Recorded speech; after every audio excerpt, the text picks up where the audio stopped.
make me laugh and put me in a great mood. Hello, my favorite people in the whole wide world. Good morning, KROQ listeners. I love each and every one of you. Good morning, everybody. Champions, baby. Let's go. Whoa, sweet David Steak, did you see that? What's up, Klein and Alley Show? Hey, it's KROQ. Good morning. Viva Klein Alley Show. Let's get the show started. The show started. We are live in Los Angeles. 3, 2, 1. And here we go. Klein Alley Show. 106.7 KROQ FM in HD Pasadena, Los Angeles, Orange County.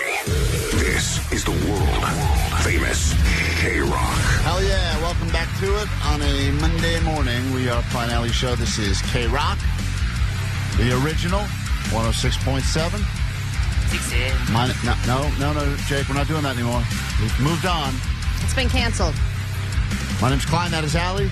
That Hi. is usually where I would say the audio sniper DJ Omar Khan sits, but he's needed some additional time to recover from his parade fever.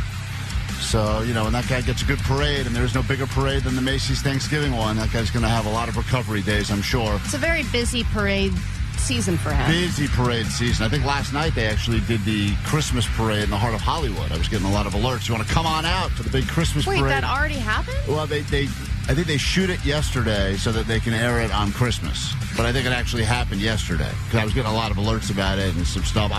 My dates could be off, but I think I saw some stuff about it over the weekend. That is Jake the Nerd over there. What's that? And then he's filling in as the audio sniper for the next few days, so watch out. He's not great at it. His audio doesn't sound good. The quality's not great. He's very limited in what he has. So I do think we should ask Jake to come up with a bunch of new intros for us. Yeah.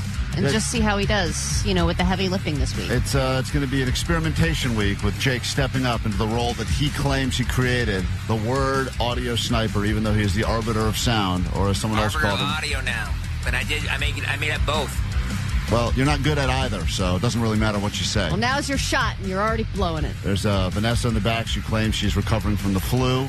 And then, of course, Postmaster Johnny, who's sitting very close to her in the germ zone.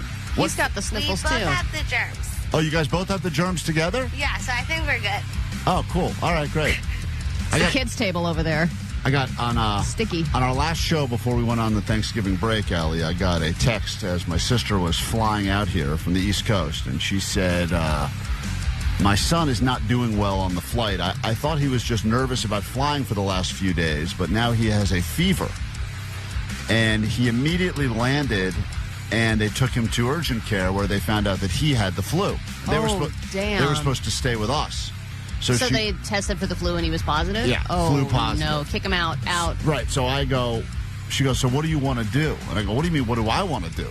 Here's a bunch of hotels Here's a nearby. link to Airbnb. Good luck. Yeah, like, is this a real question? I don't want to bring your flu kid into my house. And she's like, well, he's got the flu, but we don't have the flu. Yet. Yeah, I'm like, it's only a matter of time. What, are you going to quarantine him? None of that crap works. I'm not playing the flu game. I said, you still at the airport? She goes, close by. I go, great, hop a flight, go back to the East Coast. We don't want you. No. And she goes, that's the Thanksgiving spirit. So you really kicked him out? I thought about it for a while. I had a real decision to make because I said, listen, if I were coming to visit you and I said to you on the flight over, turns out one of us has the flu, would you say, come on in, bring that into my house? Or would you say, deal with that and hit me up when things are better? And she thought about it and she goes, how about we split the difference? Split the difference? I'll stay in your backyard. One of us stays because she's got 2 kids. She goes, one of us stays with you with the healthy kid, and the other one will stay with the sick kid in a hotel until things, get better. Oh, interesting. They decided to split the family. Split the family. I said, isn't that what Thanksgiving's all about, splitting up the family? So I said, look, I don't want to be a dick. I felt bad about it, but I said, you've got a house full of people that are also germy and susceptible, and you're not going to mask up and wash the hands, and you're preparing food and all that crap. And I just said, look, we just recovered from a lice infestation. I can't bring another infestation into my home. I shouldn't have told you that. I wasn't going to tell you about that because we took care of it. But had we not taken care of it, I would have said straight up, we got lice. Now, what if the tables had turned and she was on her way here and you said, hey, just want to let you know somebody in our house has the flu? Then is it your responsibility to leave? That's interesting. If I had said we are flu positive, she probably would have said, well, we're not staying there. No one wants flu. It's terrible. Yeah, but then if you're the sick one, are you the one who's supposed to come up with the arrangements? You're the one who offered a free place to stay, and they shouldn't have to pay just because your kid got the flu. Yeah, it got to. Or maybe you had to go stay somewhere else. Listen to what. So, Allie, this is what I did because you know me, real sucker. I said, "How about this? Maybe if it's better for you, because I wanted it to be her idea. They didn't stay with us. I said, here, how about this? You can move into our house, and I will take my family and go stay in a hotel." You did not. This is what I offered. This is what I said, thinking that she would go, "Wait a minute, that seems wrong. We should stay in a hotel." Yes, exactly. Right. She goes, "Wow, that is so nice of you. He would be so much more comfortable staying in your house because he's not feeling well." Yeah, especially if you're in a hotel with a sick flu kid and you just got the double bed situation. Right. And that's disgusting. She goes, "If we all stay in a hotel, then we're all going to get it." I can't believe how generous you are to offer up your house. That's where it's your fault. You should not offer things that are all the time. Yeah, you offer empty things that you don't expect people to take you up on, and it comes across as genuine, and it's not genuine. Right. And so she goes, "That's really great. We hopefully in a few days you can move back into your own house." And so where did you go? I said, "Hold on." I thought about it out loud. I go, "I'm trying to. What am I trying to win Brother of the Year award?" I mean, yeah, here? you can tell your sister that was just a fake. Yeah, I said, I don't want to do that. I go, "I can't believe you're taking me up on this. You should stay in the hotel." Right. She goes, "Well, that's what we were thinking." I go, "Great, go with that." Oh, so they did. So she dropped off the healthy kid, took in the healthy kid, made her sleep in the backyard, and after 2 days of them being quote fever free, they all moved into the house. Let the kids stay by themselves. They're still there, by the way. What? Oh yeah, they haven't left yet. No. KROQ.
K-Rock, we are Klein Alley Show. Hey, good morning, Klein Alley. And OG Slogger here. Hey, OG Slogger. Good morning to all the sloggers, especially those of you that have been with us for the 4-year slog that continues as we are back now for more live shows up until the end of the year. If you need us this morning, numbers remain the same, 800-520-1067 to call, to text.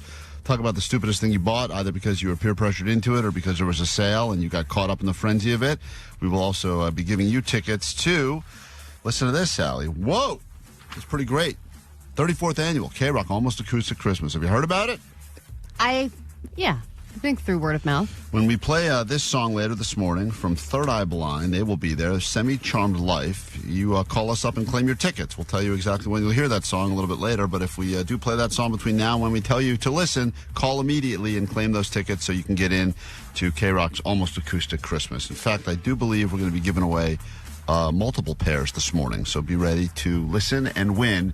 The numbers you'll need, 800-520-1067. And because the holidays are officially here, it's a great time of the year because we can now officially play Christmas music, and we have a Christmas original waiting on the Goat line. Yeah. White people may choke if they should happen to see a black Santa coming down the chimney. But white girls may say he's kind of cute. But I hope the white boys, please don't shoot.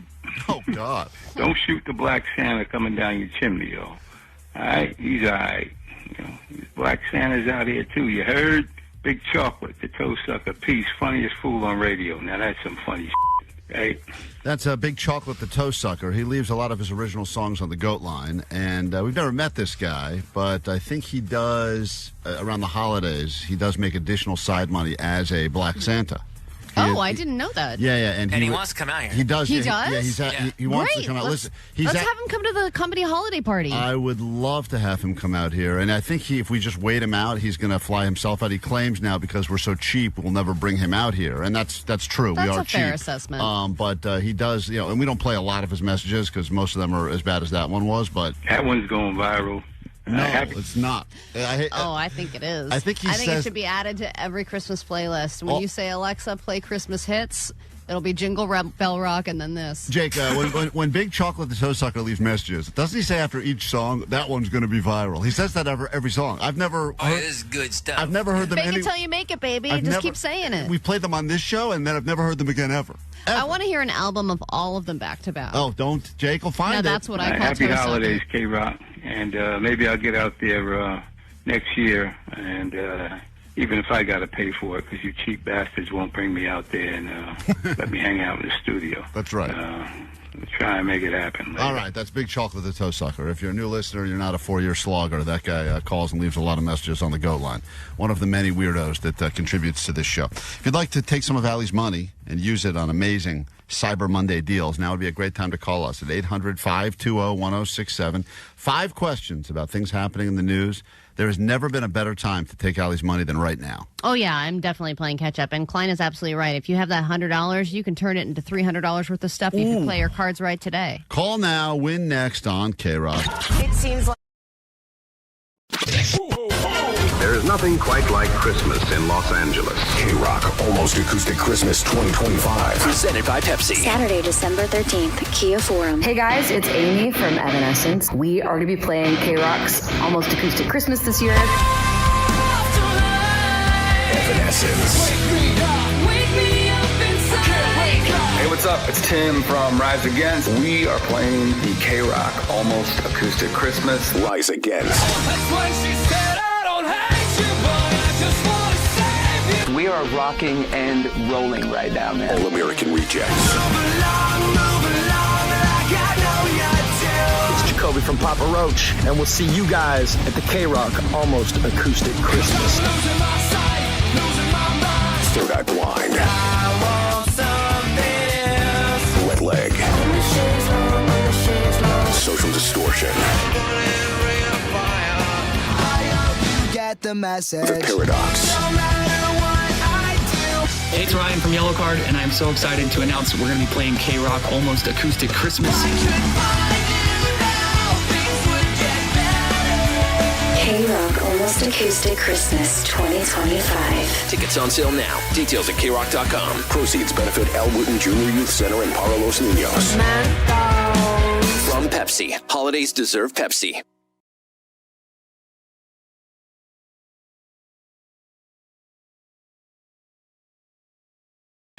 Let's give away some of Allie's money. Every morning around this time, give you the chance to become at least $100 richer, unless, of course, it's a Friday, in which case it's a $500 Friday. Take even more of Allie's money. Right now, though, $100 on this Cyber Monday. Ooh, imagine all the things you could buy online, stuff you probably don't need, but you're going to buy it anyway. Might as well let Allie pay for it with a brand new theme song that was left on the Goat line to get you in the right frame of mind for this challenge. Her wife calls her a bitch and makes her travel solo, too. Let's find out if Allie knows the news. Beautiful.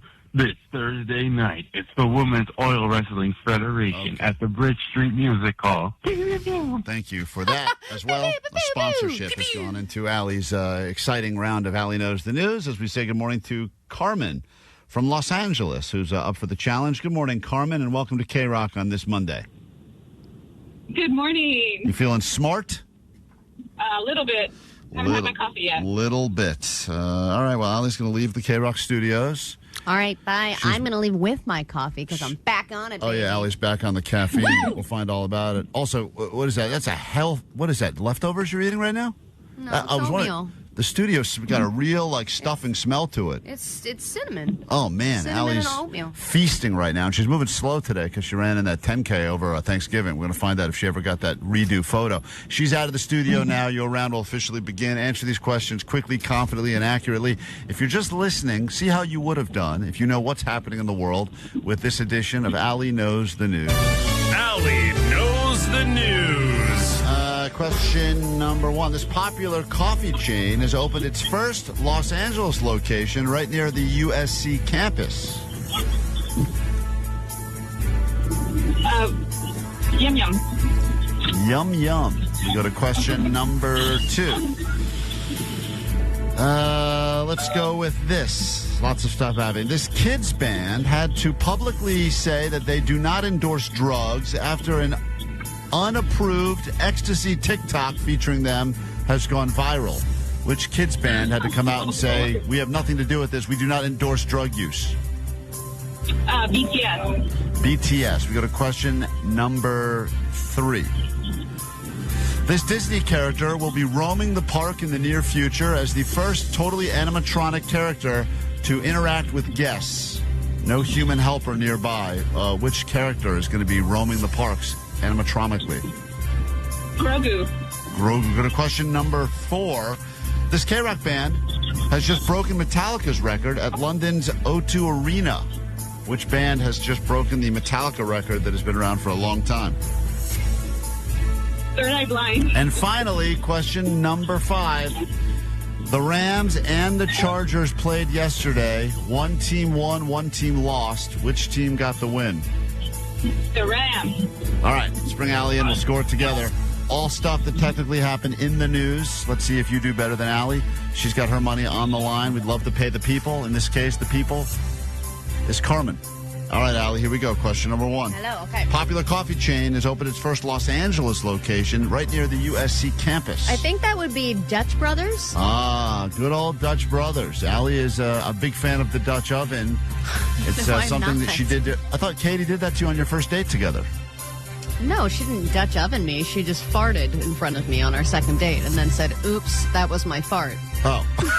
That's great. It's very romantic. The greatest thing to ever say. Made it into my vows. After farting on someone on date number two. I thought that was under a blanket. It was not? No. Oh. That was out in the open, babe. Oh, man. That was an open air free ranger. That is the correct answer. Dutch Brothers. Everyone loves Dutch Brothers. Been in the outskirts for a while, but now moving into Los Angeles proper. I've only had it once and I didn't like it, but it's been years and now I'm interested to try again. We got a question number two. Allie's up early, 1-0, because she did not guess that. We got a question number two. This kids band is publicly saying that they do not endorse drug use after an unapproved ecstasy TikTok video came out, went viral, basically made it seem like they love ecstasy, but they're saying, whoa, whoa, whoa, we have not publicly endorsed drugs at all. Well, ecstasy will give you the wiggles. All right, she guessed BTS, but the correct answer is the Wiggles. Wiggles had to come out with that statement. Things are wiggling across your face. We got a question number three. Allie's up 2-0. This Disney character will be roaming the park as the first totally animatronic character to interact with guests, no human helper nearby. Wow. Maybe they would start with the OG Mickey Mouse? Oh, you think they're going to start Mickey go old school? Real old school with Steamboat Willie. That is not correct, though. She guessed Grogu, but the correct answer is Olaf is going to be fully animatronic, roaming the park in the immediate future. So get ready for your animatronic Olaf. That's what they're saying is coming to Disney soon enough. No one gets the point. You know, they should do like Disney goggles where basically every character is just in front of you at all times. Yeah, you don't even have to save all that money on the characters. Yeah, you can just take pictures, and it all comes out. No more princesses getting groped. No more guys sweating it out in little suits. We got a question number 4, and Allie is still up 2. This KROQ band has just broken Metallica's record at London's O2 Arena, which is a record that's been around for a while now. I think that was Radiohead. I'm shocked no one guessed Oasis. I thought the Oasis would have been the guess, but the answer is Radiohead. Allie is on the board again. Carmen, things are not looking great for you on this Cyber Monday, but maybe you can turn it all around with this final question. The Rams and the Chargers both had football games yesterday. One team won, one team lost. Who got the win yesterday? The Chargers beat the Raiders, I believe. That is the correct answer. And sadly, Carmen, you got nothing right, which means Allie holds on to her money on this Cyber Monday. And what must you shamefully admit over the airwaves of KROQ? This is Carmen from LA, and Allie knows the news. Tomorrow, you'll have an opportunity right around this time to take Allie's money, study up. Or you can lose like the Rams did. Yeah, you sure can. That was a crazy game up until the end. Turnstile time on KROQ.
We are Klein Alley Show. If you need us, the number's 800-520-1067. Tickets for KROQ's Almost Acoustic Christmas.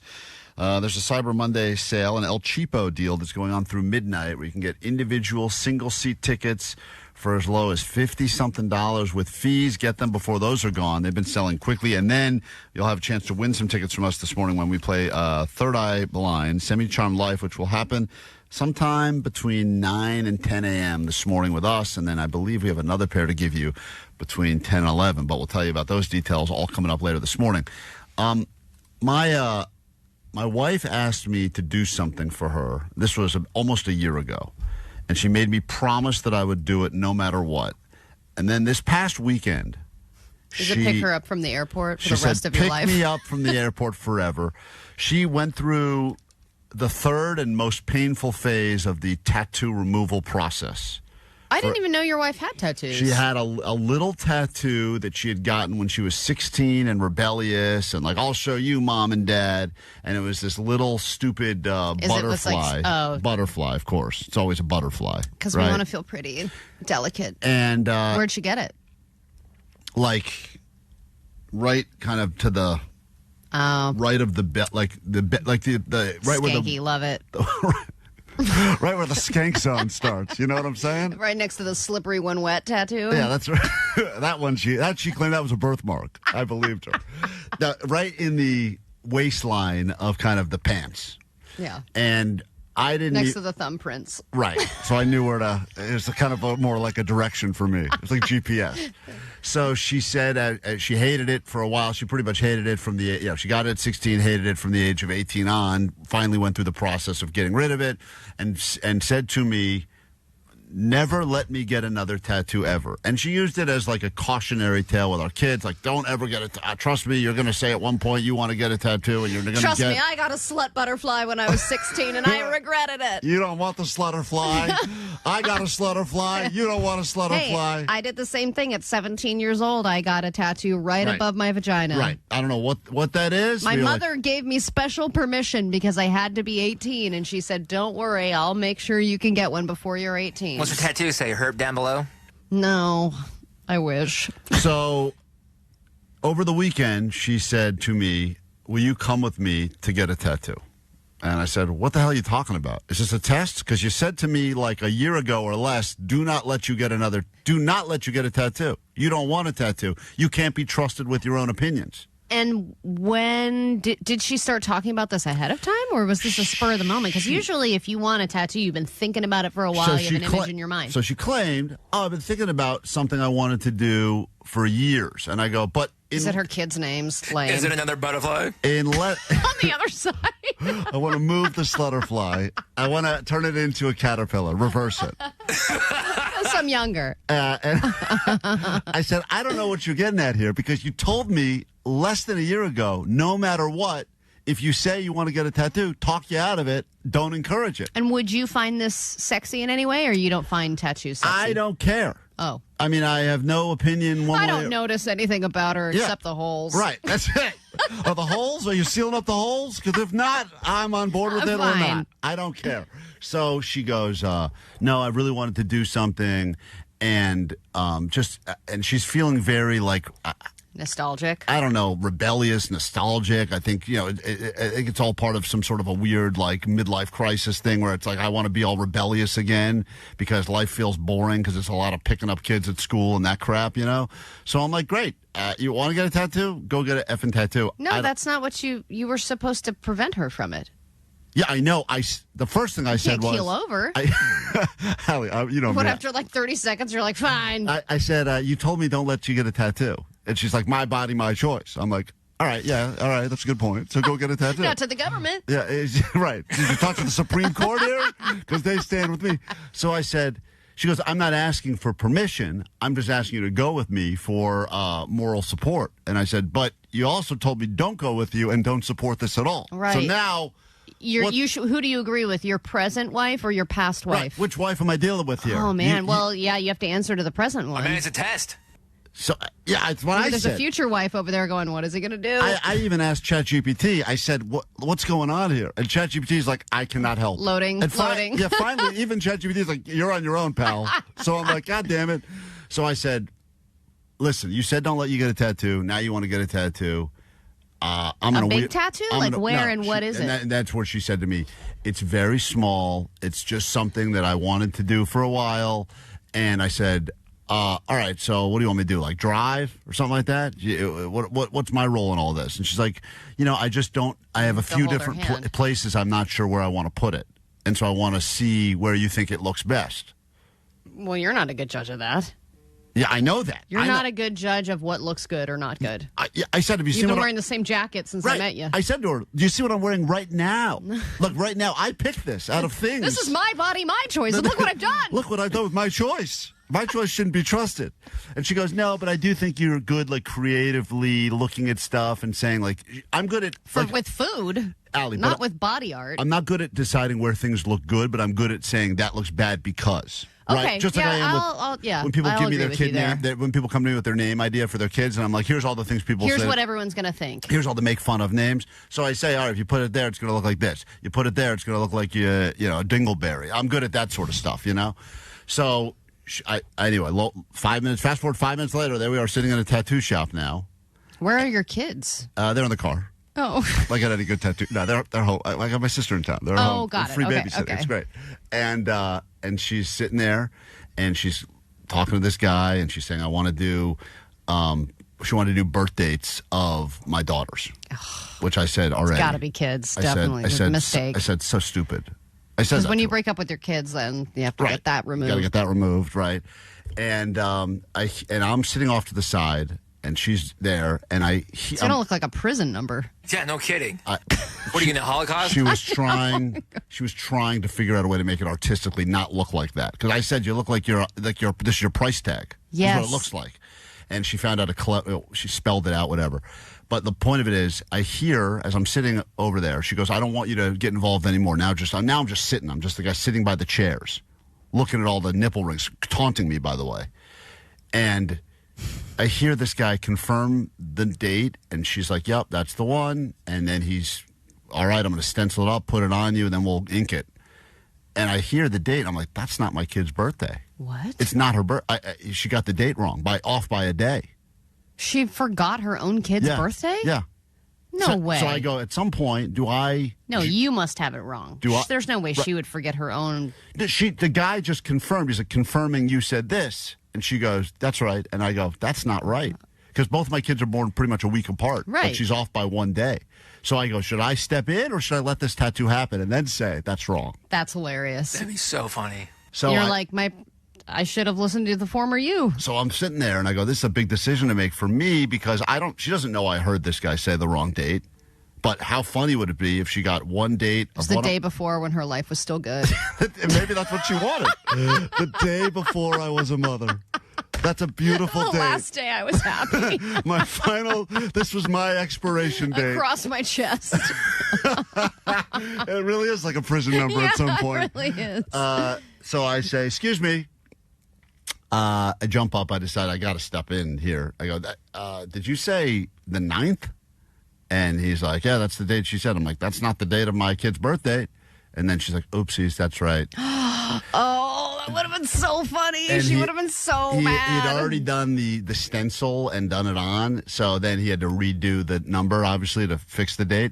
But she ended up getting it. And where'd she get it on her body? So that's the other part. She said it's lower back. No, she didn't go lower back. She was told me she was deciding between the inside of her finger or behind her ear.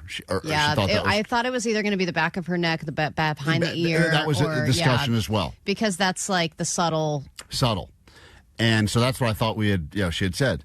And then I kind of wasn't really paying attention. I look over. Tongue. She's laying on the table with her shirt pretty much up, almost doing a hand bra thing.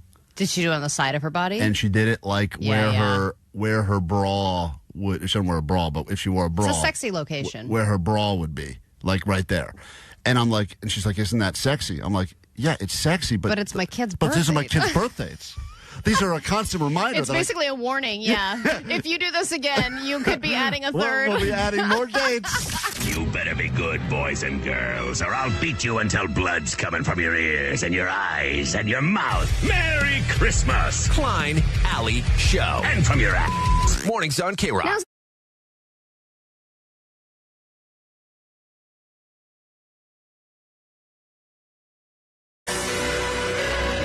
KROQ, Klein Alley Show. Do some news, then we'll get into a brand new hour of the show, and a lot of people asking about Allie. Did she complete that turkey trot, and did she get a redo photo from the worst picture ever taken 1 year ago, almost exactly to the date? This was the day a year ago we were all given the gift of the worst picture ever taken from Turkey Trot 2024. She spent an entire year working on running, working on posing, working on her look. I spent 1 year trying to counteract the photo that is sitting right behind me. Yeah, the giant photo that mocks you from behind you and has mocked you in meme upon meme upon meme. You cannot seem to escape the worst picture ever taken. It has brought us such joy, and she spent an entire year working on her redemption, which she's had an opportunity Thanksgiving this year. We have not seen the pictures yet. She does believe she received emails that they have arrived, so we will do the big unveiling of the redemption photo, hopefully later this morning. So if you're not watching on YouTube, it'd be a great day to get involved on that. There are not only one photo, but multiple photos. Okay, all right. It's going to be a good show. So we got all that coming up right now, though. Your news. Grab your Adderall. It's time for A.D.D. News. There were some great football games over the break, though Klein is officially out of his Survivor League thanks to the Eagles. But the halftime shows were also great, and I don't really... I was an off-air conversation. I didn't want to publicly disappoint everyone by letting them know. I was curious about that. I did get eliminated, and I made it to week 13. Well, you think I was going to hide it or 60 something? 60 teams left. Someone's going to leave with $100,000. You said you had no good teams left, though. Yeah, I had the Chargers left. I had the Eagles left. I had a few teams left, and I made it through the gauntlet of Thanksgiving games. And then I was like, I'll just throw it on the... It's so stupid. I got to fight with my butt. I don't want to get into it.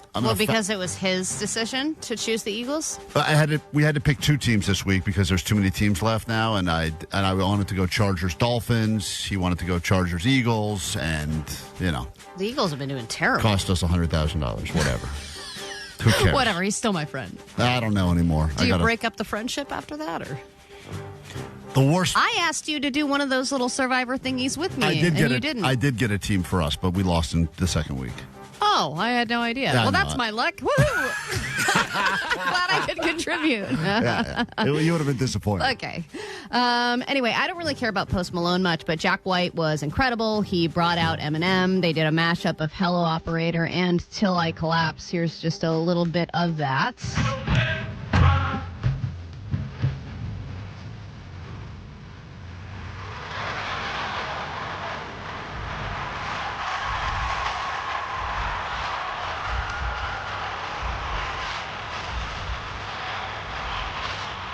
I don't know why I always get chills when I hear him. It is. I'm like, that's right. Allie, you know what? The odds. Look at my hairy arms now. The goosebumps. What is it about him? He's a good hype man. And even I listened to his new album and I was like, meh. But when he goes out on stage and does his thing and he's got the little hoodie up, I'm like, yeah. He has great intro. White people can be cool. Yeah, I'll give Jack White gets the credit, though, because the way even Jack White brought him out. It's almost as much in the intro. It was everything about the Right. way he introduced him and the way he came out and everything. Anyway, obviously the visual is nice, but if you ever want to listen to that in your car, Jack White has you covered. He's released the recording of the halftime show, and it is on all streaming platforms. I'm interested to listen, actually, because halfway through there seemed to be a weird sound issue, but nobody else seemed to know. This was one of those things where, like, all of us were watching it, and we were like, did they know that their sound all of a sudden sounds like crap? I don't know what really happened there, but it was still pretty epic to watch. Now is the time when you're probably buying new electronics, but studies show that you will likely not get rid of your old electronics once the new ones arrive. Device hoarding is increasingly popular, and we are hoarding our old devices like never before, but also we are waiting longer for our upgrades. So we're trying to squeeze as much life out of our current device as humanly possible.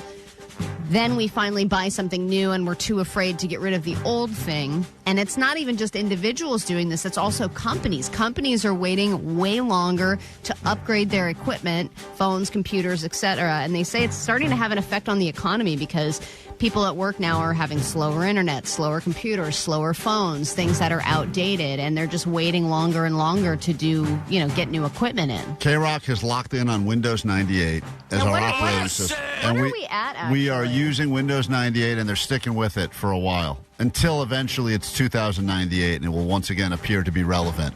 But they've locked in on that, and they've decided that's the best one for us. And they, it's wild. I wish I was kidding, but I'm really not.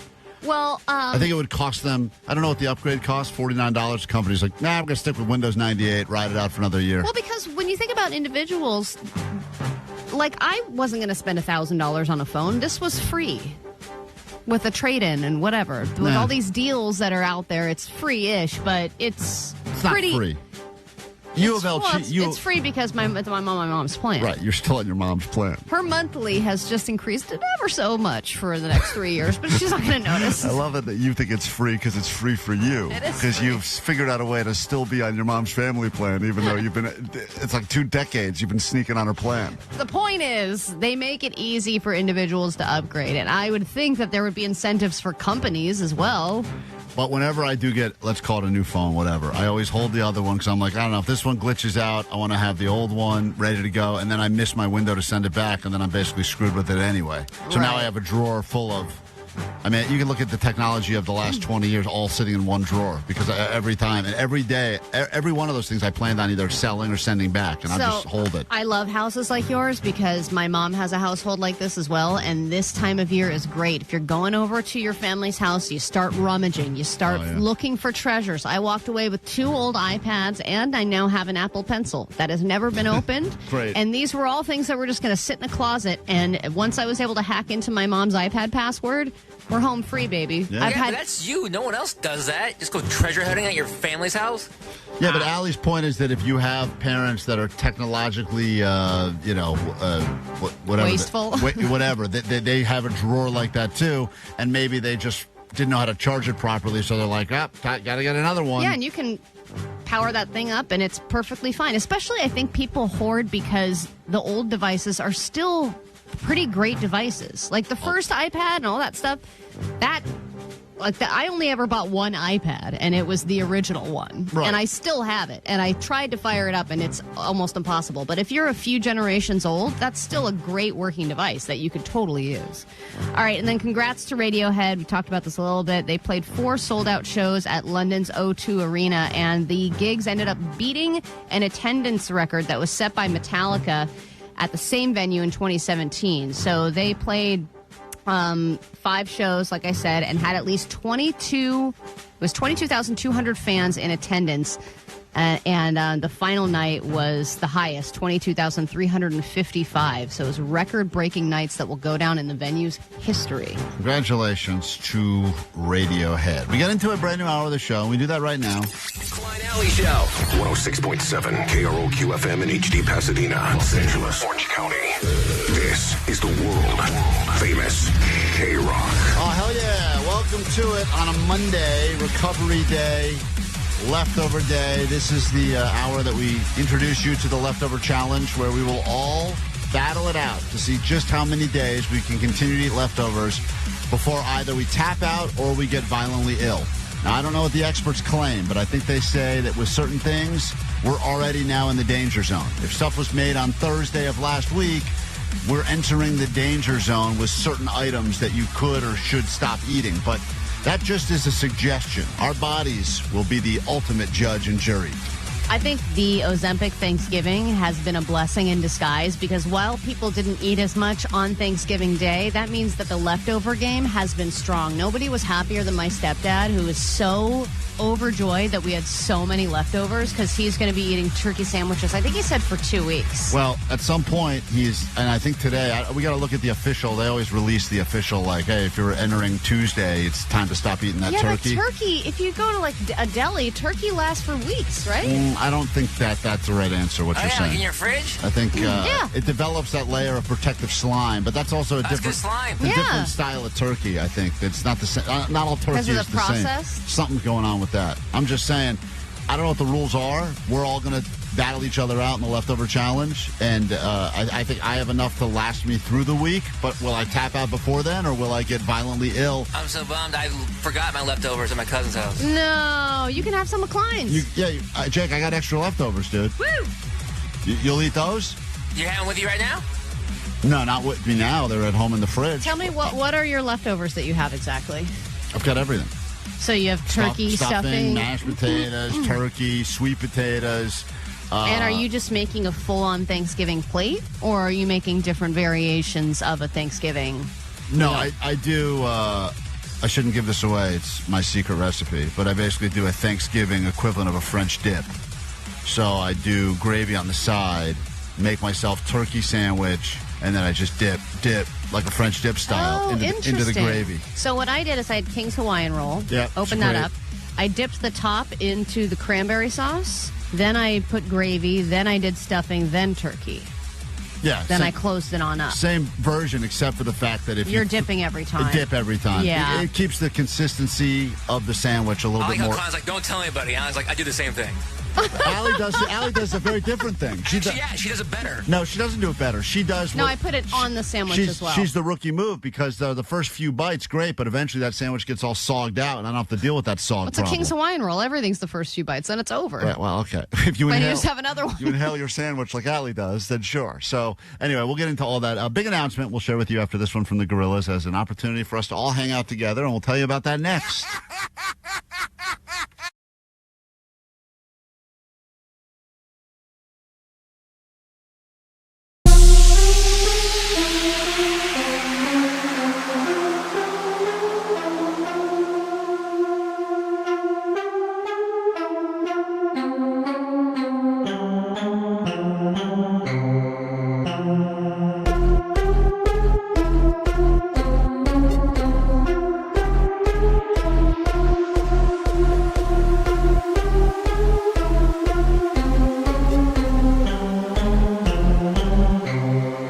Smash that like button.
Smash that like button.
us or just want things from us, numbers remain the same as they were before we went on the Thanksgiving break. 800-520-1067. Then there's the GOAT line.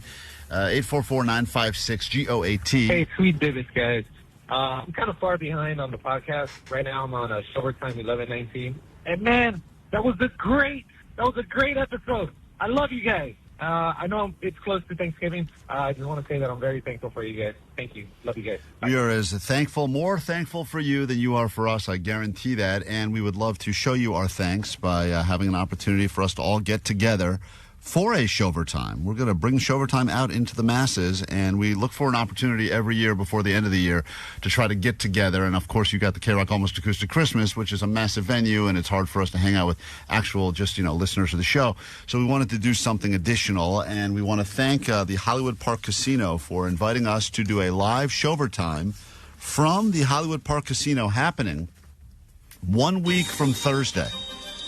On the 11th of December, we will be there from 5 until 7 in the evening for a live Shover Time. Plus, we will also be hanging out, I'm sure having some drinks together. And the first 106 people to show up will get themselves the first ever official Klein Alley Show Sweet Divots t-shirts. Yeah. We've been talking about doing these for years, and finally now we have put together just barely enough money to make 106 of them. I was amazed. Shocked. I haven't seen them yet, and for then the record. I thought that they were just going to say this and kind of kick the can down the road. No, they've and been then doing it that was for going to years. be, yeah, but then we actually saw a mock-up of the image, and I was like, wow, I think these shirts are actually going to happen. So you get to come, we'll hang out, we'll drink, you could be a part of the Shover Time, and then, of course, you'll get yourself a Sweet Divots shirt. We'll also be hooking you up with $20 match bet to use at the casino while you're there, so you can start paying off some of those Christmas bills early, and giving away some acoustic Christmas tickets, plus upgrading someone to VIP, and that's only a few days before KROQ's Almost Acoustic Christmas. So, once again, details. We're putting everything up on our socials right now, Klein Alley Show, happening on Thursday, December 11th from 5 to 7 at night at the Hollywood Park Casino. Hope to see you there. I wonder why Hollywood Park Casino invited Kevin Klein to attend. It's one of those things where they're like, hey, have a free stay on us. Yeah. Please come. We know you're going to spend thousands of dollars. I hope this Shover Time lasts the entire 2 hours. If not, you will find me out there taking whatever limited savings I've put together. We really get invited to casinos often. A lot, because they know that whatever they spend to get us there, they will more than make up for just by me being there. And then I have to hear all the math about Klein telling me whether he's up or down. Basically even. It's always a break-even situation. You can always fudge the numbers enough to break even. So, anyway, that's happening. Details on our Instagram, Klein Alley Show. Hope to see you out there. There was a lot of football took place while we were away. Allie was watching the games very differently than the rest of us to bring you a very special Thanksgiving edition of Gayest Football Highlights of the Week. Here are the gayest sports highlights from the week. And the eating has begun. Look out, Turducken. Jackson wants something deep. Oh, that ball came out. Here he is protecting through the hole. Brown. That's a catch and a fumble. Scooped up by Cincinnati's D. Dig in a little more there. I know you put that down. Could not hold these guys back. Not even close. Looking around. Pressure in his face. Throws. It is caught. Oh, Dontavian Wicks lost his shoe. Didn't matter. Love puts everything into it. We call that a 3-ball, which is a moon ball. There's Pickens, who pirouettes around the defender. Oh, my gosh. What a leap that was. This is taking us back to the tuck rule, huh, Ter? It is literally in my bedroom. I couldn't believe it. It's taken so many years to do it. Yeah, just a little tug. You'd like to see them leave those alone, Jim, right now. And we got your sauce. You deserve it after a day like that. I do. And I got braces this year, so I'm good. The guys are feasting here, and they earned it. These have been the gayest sports highlights from this week. Nothing gayer than adult braces. 3 balls, turduckens, and everything else. Back in a moment with more show after this. Remember, it doesn't count as drinking at work as long as it's inside one of those festive chocolates. Happy holidays from Klein Alley Show. Pass the chocolates, please. KROQ.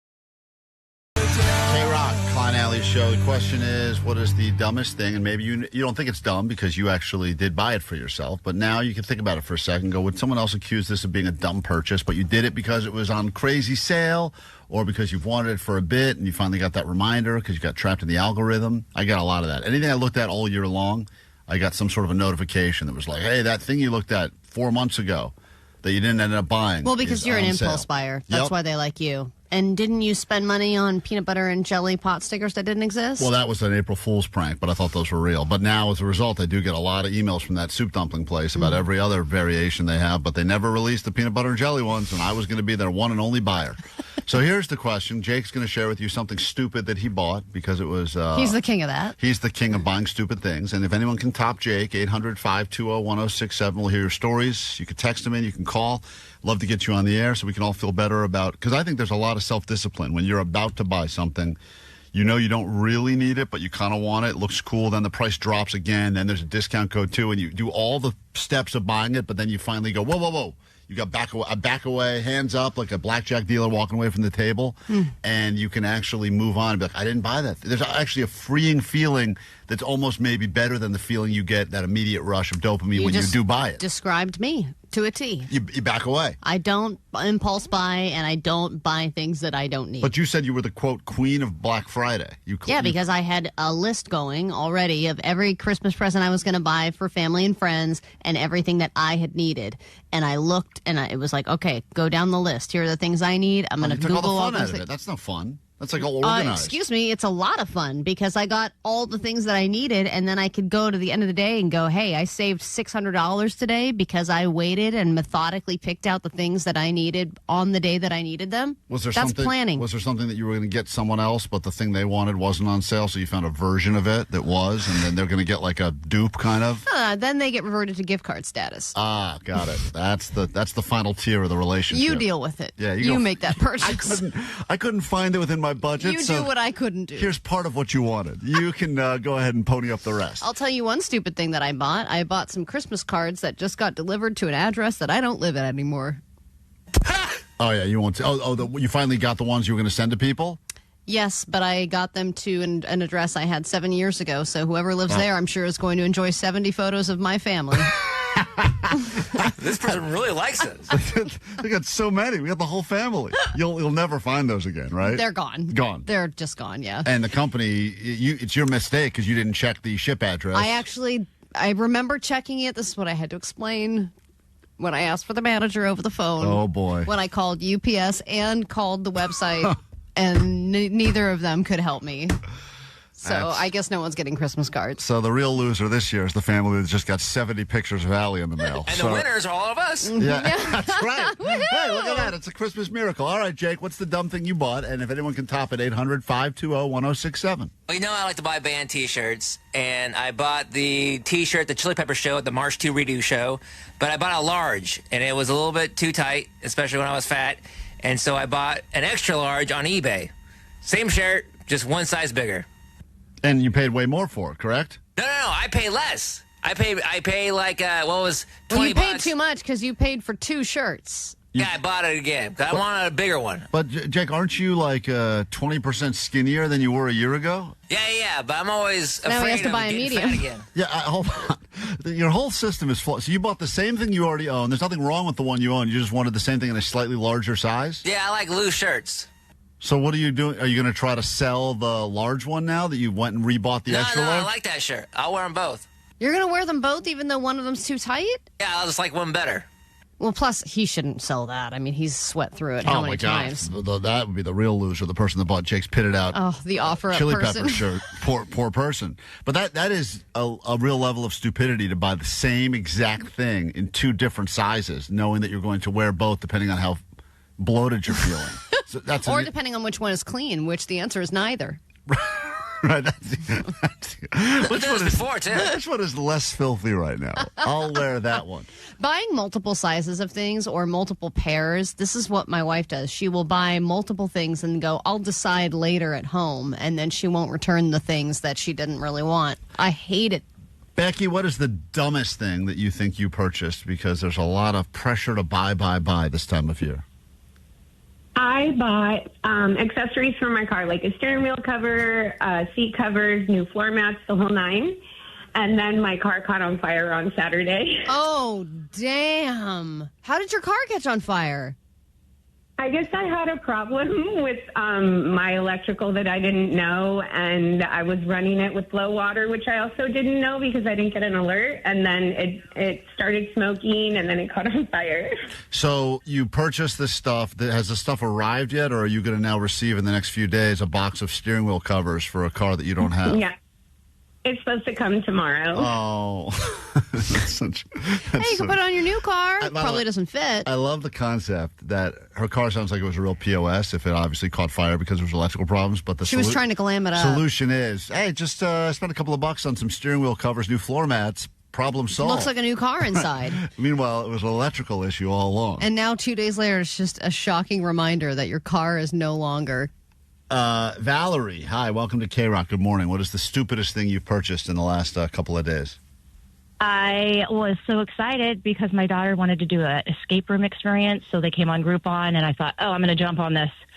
$265 for a 1-hour experience for 4 people at a room to escape. I'm like, we could have done this in the garage. Yeah, I've said this originally, but Thanksgiving dinner is the original escape room. You're sitting around with your family. Everyone's looking for the right excuse to get out of there. Everything You're feels like, what won't make my uncle mad? I have to crack the code. Everything feels like some sort of landmine or a riddle just to avoid some sort and there's of... like trinkets around. Yeah, that's the real original escape room is Thanksgiving. Don't say this passphrase. Yeah, exactly. This is going to set him off on his Trump rant. I don't want to do that. I need a hint. Well, that's pretty bad. 909 said the dumbest thing I ever bought was the shake weight when it first came out. I think that's a great purchase. That's now a nostalgic vintage thing. If you still have it, though. I bought something. Yeah, go ahead. Vanessa, and I know for you to spend money, like, you get really worked up, and then you finally bought a vacuum last year. You said you were so excited about it. It made you feel like an old person because of how excited you got about buying a vacuum. And then we heard you use that vacuum on yourself with the spider. And that sounded like it was the greatest purchase ever. That was really exciting. That thing really sucked. It really sucked hard. Do you want me to share? Yes, go ahead. Yeah. Okay, so I bought a thing for my house. As you know, I didn't have decorations up on my wall. Well, I bought a fan, like one of those bamboo fans, to go on top of my bed, like as a headboard, and I bought it on Etsy, originally $98, but because it was the holiday sale, I got it for $53, and I feel like that was a deal. Can you send me a picture? I don't know what she's saying. Wait, you're saying your fan is a headboard? It's a green bamboo wall fan. You know, like those decoration things? But it's a fan and it's also a headboard? Guys. She's really little. She's really small. So you have to understand. It's that wall fan. Those bamboo-looking ones to decorate a wall. Are you using the word fan right? F-A-N. You sound like a sick child. Oh, my God. F-I-N. What are your symptoms? Spell them out for us. Wait a minute. Can you send me a picture of this, Vanessa? I don't know what you're talking about. I think I know what you're talking about. One of those Asian, things, but like a bigger one. So it looks like one of those giant, is it... Like from the Golden Girls? I don't know. I've never seen the Golden Girls, but it's a fan. And now you spent $50 on this thing? 53, and it was originally 98. I feel like I got a deal. I think you overpaid. Really? I'll send you a photo. Yeah, you have to send me a photo because I don't know what that thing is, but probably was heavily marked up to begin with, and that's what happened on Black Friday. Got a crazy price. This is from the text line 818 on a pair of shoes that I have been looking at all year. They have finally arrived, and only the left shoe is in the box. Well, that is one of those things that happens as well. Yeah. That's a totally different thing, though. But hey, you got a left shoe, which is great. Because now you're halfway there. You're halfway there. And you're going to have an accident, lose your right foot, you're in a great spot. You're in a boot, you're set. Pierce the veil, it's KROQ. Good morning.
Alley Show. If you're taking advantage of our leftover challenge, all you have to do is keep eating leftovers.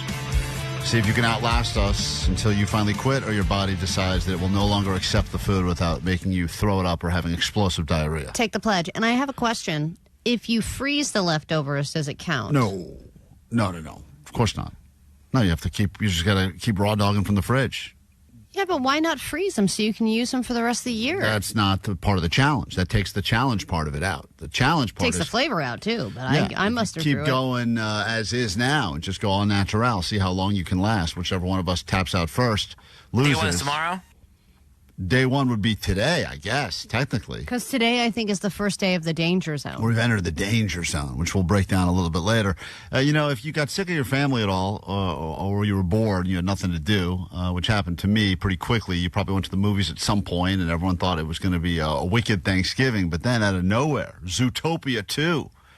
Obviously, drop a kids movie around the holidays. Everyone knows you got to get the kids out. They're not in school. Send them to the theater. It's like a nice 2.5 hours worth of babysitting.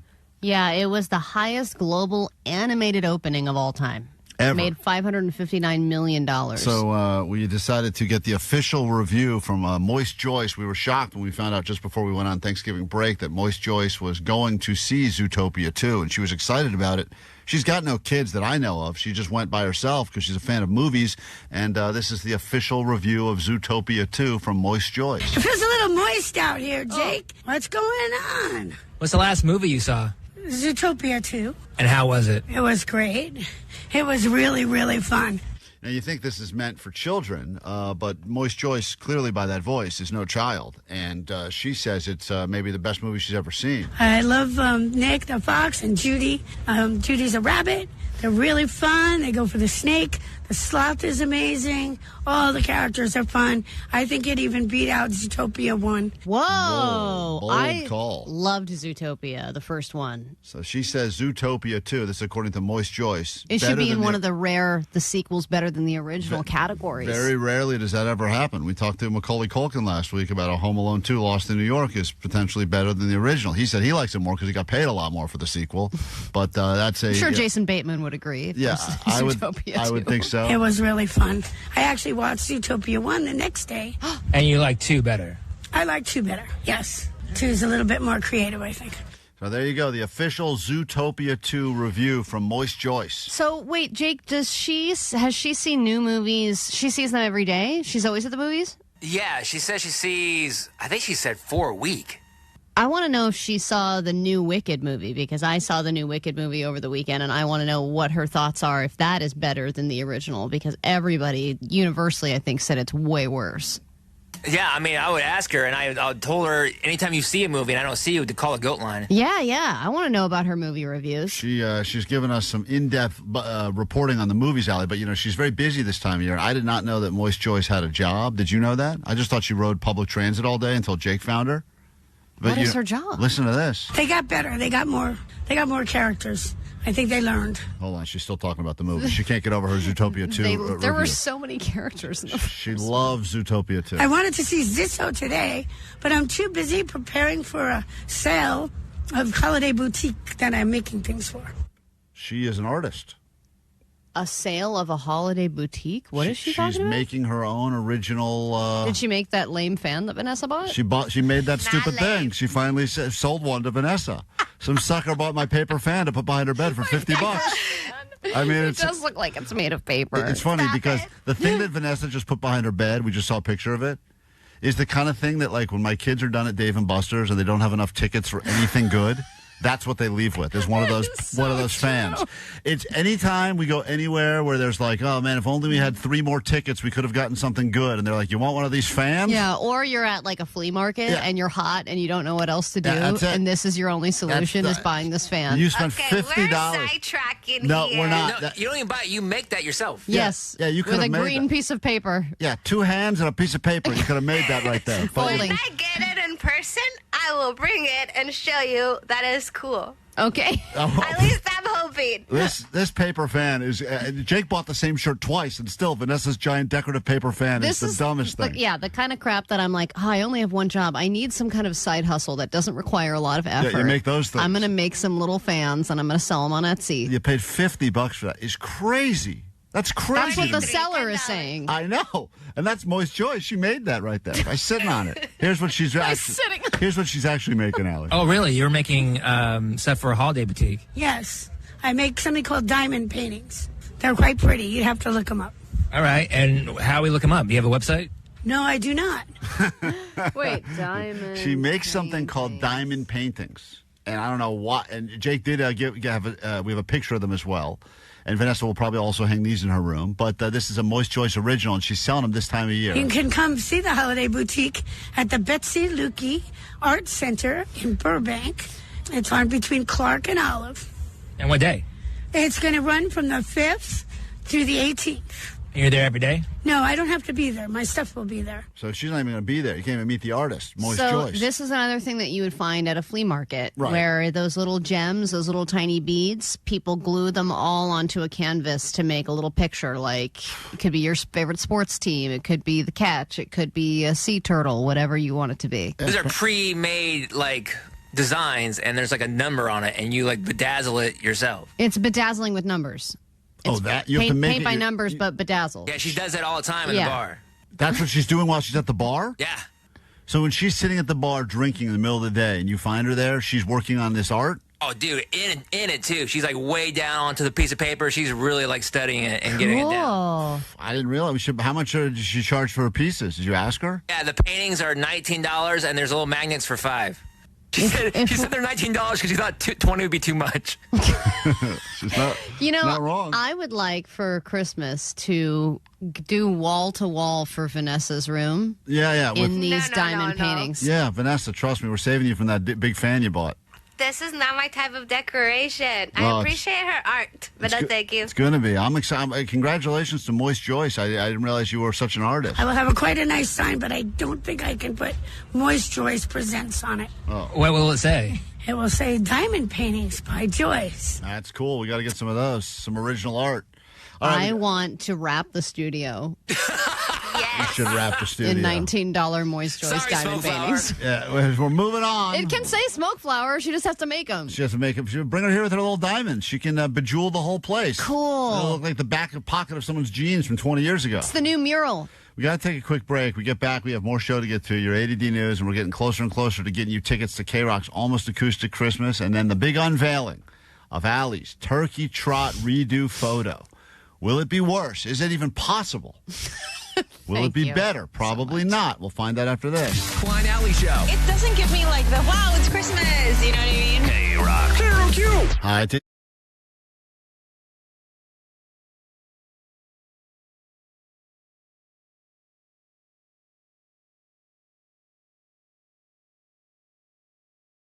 News you need probably on KROQ. We'll get into your A.D.D. news, and then a brand new hour of the show can officially begin. That is the hour that we give you tickets to KROQ's Almost Acoustic Christmas, happening in less than 2 weeks at the Kia Forum. All you need to do is call us the second we play you this song, which could be happening in 5 minutes or an hour and 5 minutes. The song you'll be listening for is Semi-Charmed Life by Third Eye Blind. Motorcycle drive-by. Nope, Jake. I said the song. You're confusing the goddamn listeners, Jake. Just remember, it is the specific song that I mentioned and not the one that Jake keeps yelling out. Can you tell Jake to shut up, please? Motorcycle drive-by. We're trying to tell Jake. Can you tell Jake to shut up, please? We're all telling him to shut up. He's not listening. Doesn't make any difference if we tell him to shut up or not. No. In fact, I think it almost gives him power, sadly. Most people It would fuels hear... him. You'd hear shut up enough, and you'd be like, maybe I shouldn't say it. Can you tell Jake to shut up, please? Please shut up. Grab your Adderall. It's time for ADD News.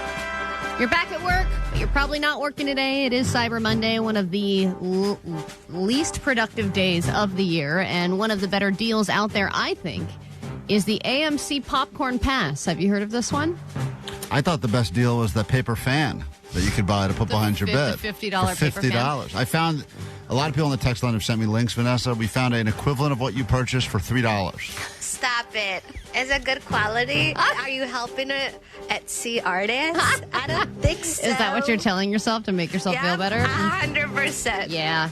I would love to come up with a list of all the things that Vanessa could have bought with that $50. Oh, my God. So many things. I'll tell you what you could get for $30. You can get half off popcorn and free refills for a year.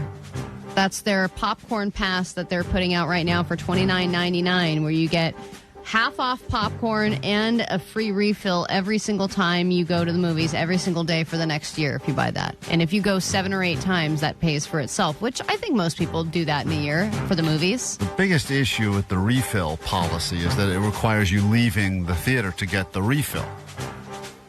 Yeah, but you know what you do is you go there, get your initial drink, go inside, suck down that drink during the previews. Then while all those stupid AMC ads are happening and Nicole Kidman is in the movie theater, then you go get your refill and you're set up for round 2 by the time the movie starts. And they need to do a better system, Allie, which is QR code on cup, scan code when drink is running low, someone brings you refilled beverage. You always find a way to make it lazier. Yeah, of course. That's what I love about you. That's refills for popcorn, right? Yeah, that's refill for sodas. Popcorn's the half refill, off. yeah.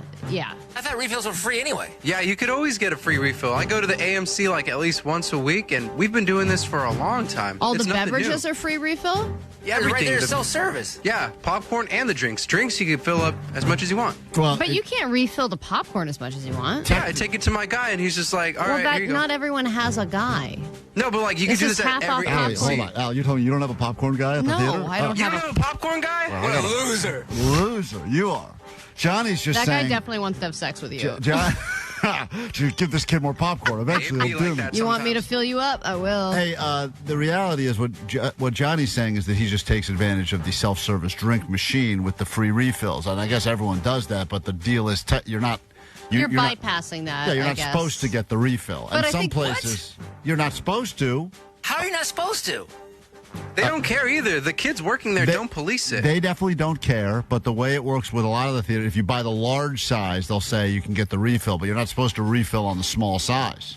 Yes. Now, the reality is, could you show up with your own cup and refill? Sure, probably could. Bring your own 714 cup. said, I will get a popcorn and ask for a side box, fill that right in front of them, and then ask for a refill. Oh, that's a great move right there. Ballsy call. Let me get one of them carrying boxes. Pour it right in and you front just of them pour while it you right make in. eye contact. I'm just making a little DIY trough of popcorn here. It's my Can you walking please popcorn. refill this? My walking trough. So the other thing, though, is most people, whatever you are choosing to buy today, are using AI to help them shop. AI shopping assistants are a huge trend this year. And not only are people just using regular ChatGPT to help them find deals, retailers are also coming out with their own bots to help you navigate their pages, their sales, etc. And Google debuted an AI agent that can be instructed to call local stores and ask if the product you want is in stock. So it's literally an AI shopping assistant for you. And they said that they think AI will influence $73 billion of all global sales. That's 22% of all sales in one way or another, just in the Black Friday through Cyber Monday time period, which is insane. I hate it that I haven't gotten anything, and I feel like You haven't gotten anything? No.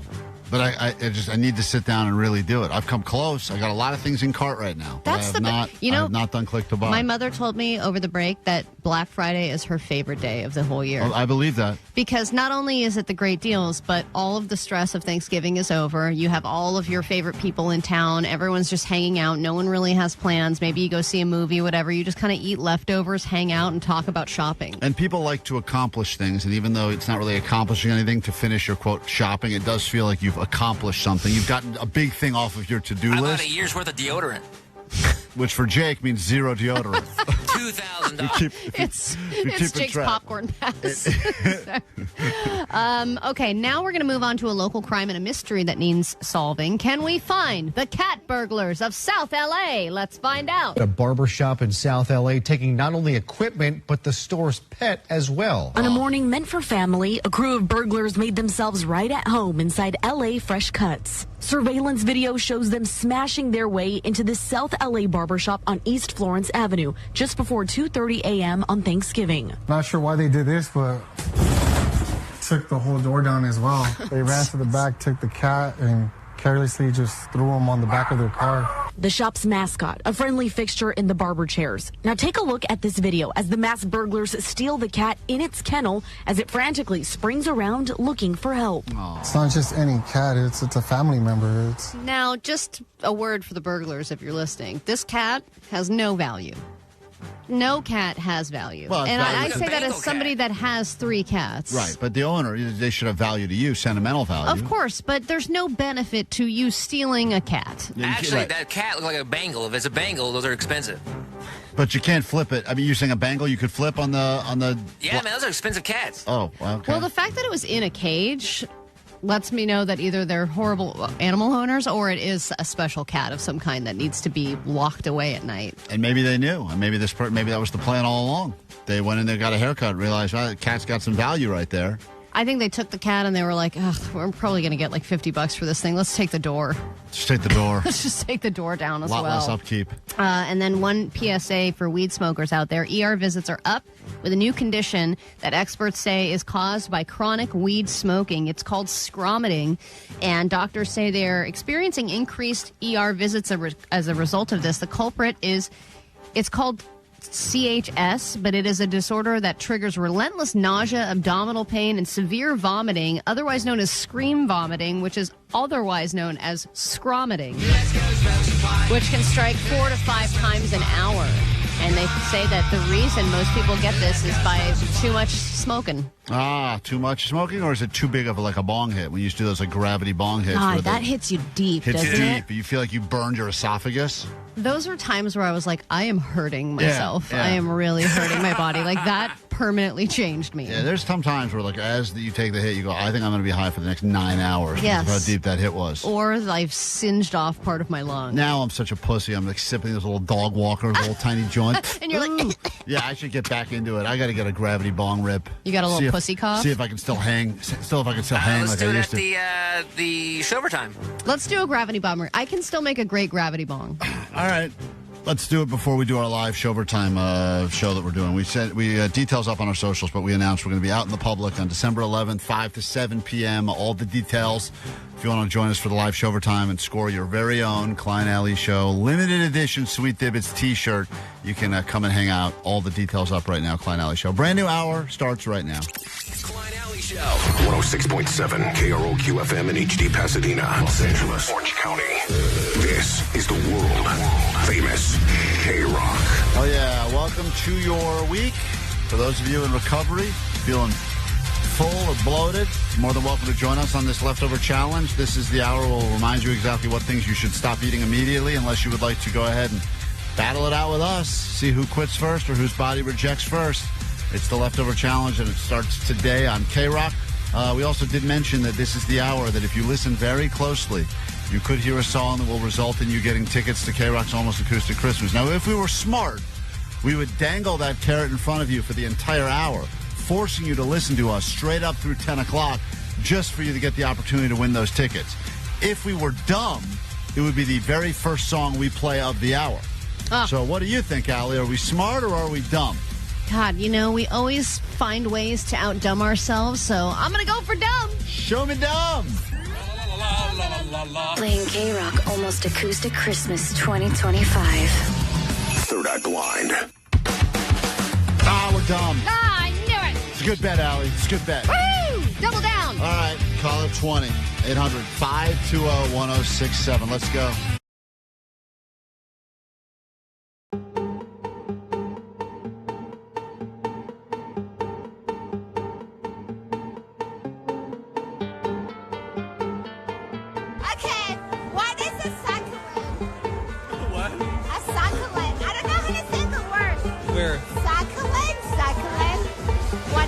Succulent. Succulent.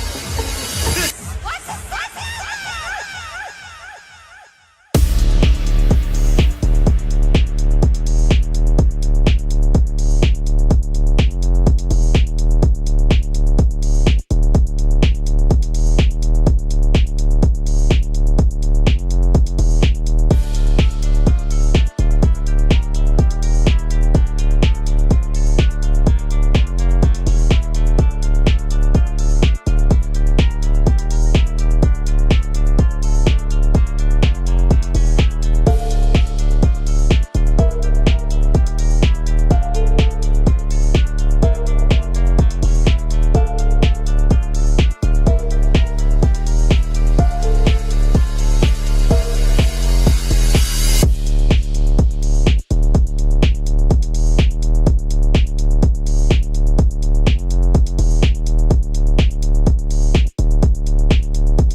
Klein Alley Show. Never accused us of being smart, which is why we do dumb things like give you the first song of the hour as the song you needed to listen for and call, and that puts us on caller 20 in Playa Vista. Hello, is this Christine?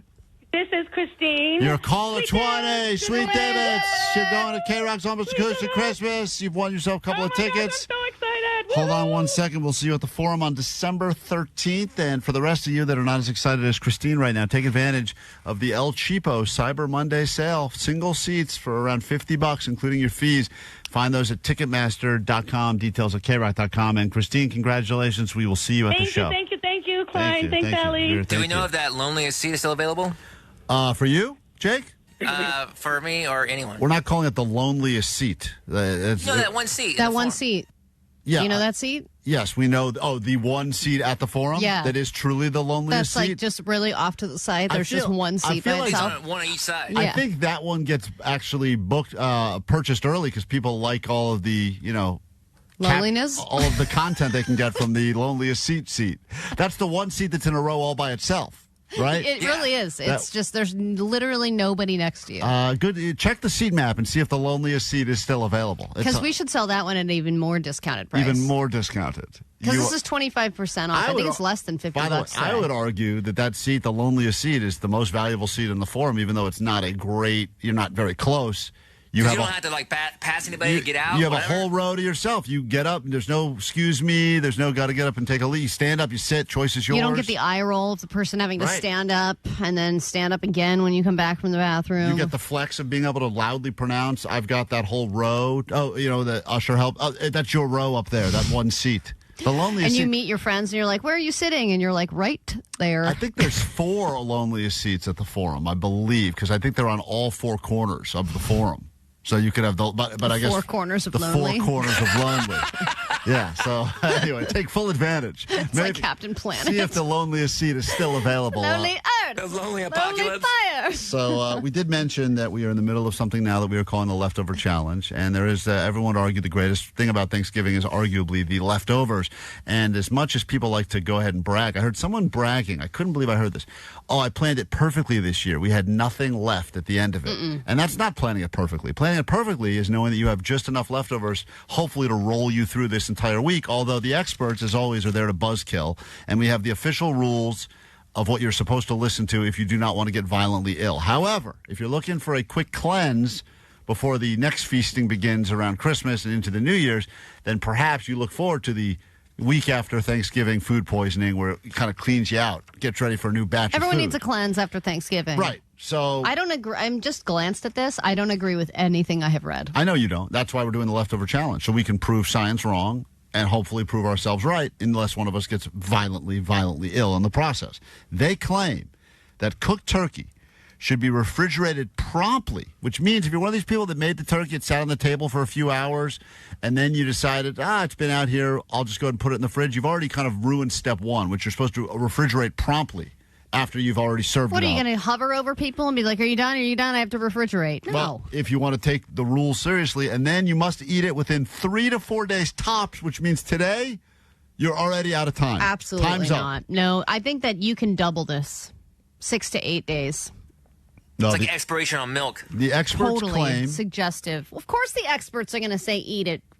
They're going to say eat it for 3 days max because they don't want to be the ones to say it's probably fine. if you had 8 days to gnaw at that giant carcass, you don't think they would say you have 8 days? Why are they saying 3 to 4? Because they're just erring on the side of caution, which is a stupid way to go through so don't get life. sued. All right, so anyway, 3 to 4 means your turkey time is already over. So if you cooked it on Thursday, and some people even cook it a day early, you had all day, Friday, Saturday, Sunday, and today you're already welcome to the danger zone. This is where we are right now. As far as the others, and Allie, yes, you can freeze it if you want to, but you have to remove the meat from the bones, put it into smaller pieces, and then store it in airtight containers. Got it. Who's doing that? I'm doing it. Takes a lot of time. The airtight containers are important because they help prevent the bacterial growth. No, the airtight containers get in the way of the freezer burn. No, Allie likes the freezer burn. That's what she's really love there it. for, the freezer Little burn. chard. Now, as for all the other stuff, the mixed foods, the stuffings, and some people put meat in their stuffing. Yeah, people put sausage. Some people put bacon the in their gizzards, stuffing. all the gizzards from the from the inside of the turkey, Right. chop that up, put it in the gravy. Put it in that. Now You're that's gonna eat all. the turkey's heart. That's right. Kalima! That's what I say. You do that. Jake, I can't believe you didn't like my Kalima reference. It was really only, I'm going to pull it. It was really only for you. That's why he was quiet. Yeah, I'll write it down. That stuff also is limited, and even though you can freeze it as long as you want to, but if your plan is refrigerate, eat, all that stuff is already danger zone. The only thing you can still eat comfortably is that cranberry crap that no one wants anyway. Well, you know what? And that stuff will last. You also have to think about how often you are going to be eating the leftovers. Are you eating at breakfast, lunch, and dinner? Or are you eating just once a day, one meal a day leftovers? Pies, cookies, and stuff like that, you could get 2 to 3 weeks out of if you can actually have a cookie lasts forever. Well, forever, but who's going to have a pie who doesn't finish a pie within 3 weeks? Not American, that's for sure. Well, yeah, but pie, I feel like a lot of people, once it's cut into, after a few days, it's just kind of gamey looking. Now, you're not going to like this, but of course they've got a catchy saying, and this is the catchy saying that they want everyone to use this time of year as you're deciding what leftovers to eat and what leftovers to chuck. When in doubt, wait it out. No, that's not what they say. When in doubt, throw it out. No. This is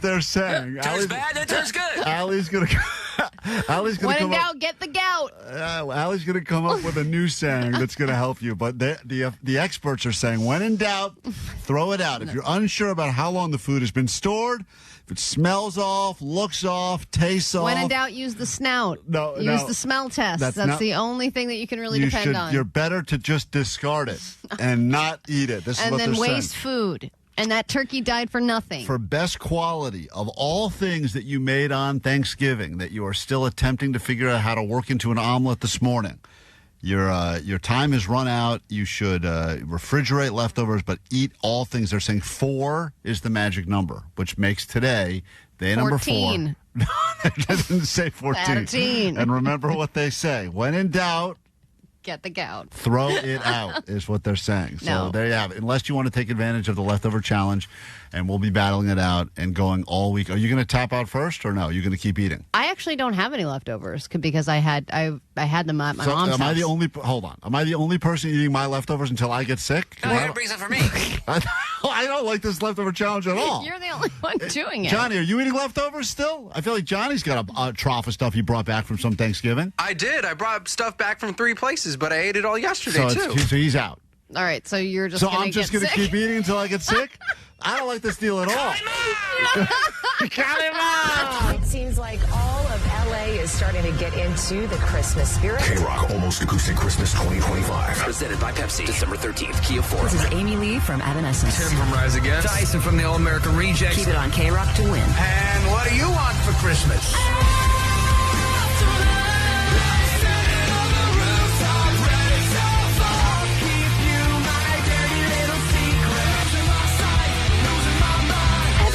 All-American Rejects. Rise Against. Yellow Card. Papa Roach. Social Distortion. The Paradox. Third Eye Blind. Wet Leg.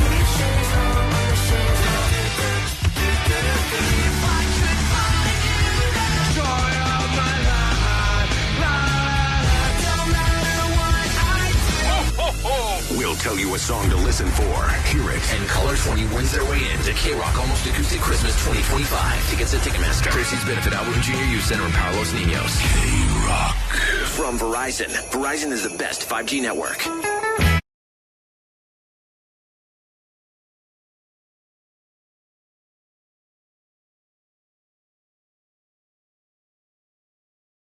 For something that didn't go well the first time, and then you had time to think about it, and you thought to yourself, I will finally get my opportunity to prove the world wrong, prove myself right.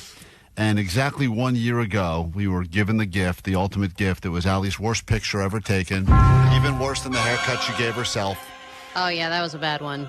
And that picture sits behind her and mocks her and has mocked you pretty much for an entire year. It was the picture from your turkey trot of last year, 2024. You were number 764, but number 1 in our hearts as the worst picture ever taken because you attempted to do a couple of different gang signals with your fingers. You were trying to do a peace sign, but you got caught in between in between decisions of smiling or running? You were tired. I think I was Peace sign and rock on. Yeah, I was doing a rock on and a peace sign, but I think the peace sign was also maybe a number one. Like, yeah, we're number one. Yeah, it's like you were losing a game of rock, paper, scissors with yourself while running and still making really the world's worst face. The outfit was bad. I don't know why I had to stick my tongue out so violently.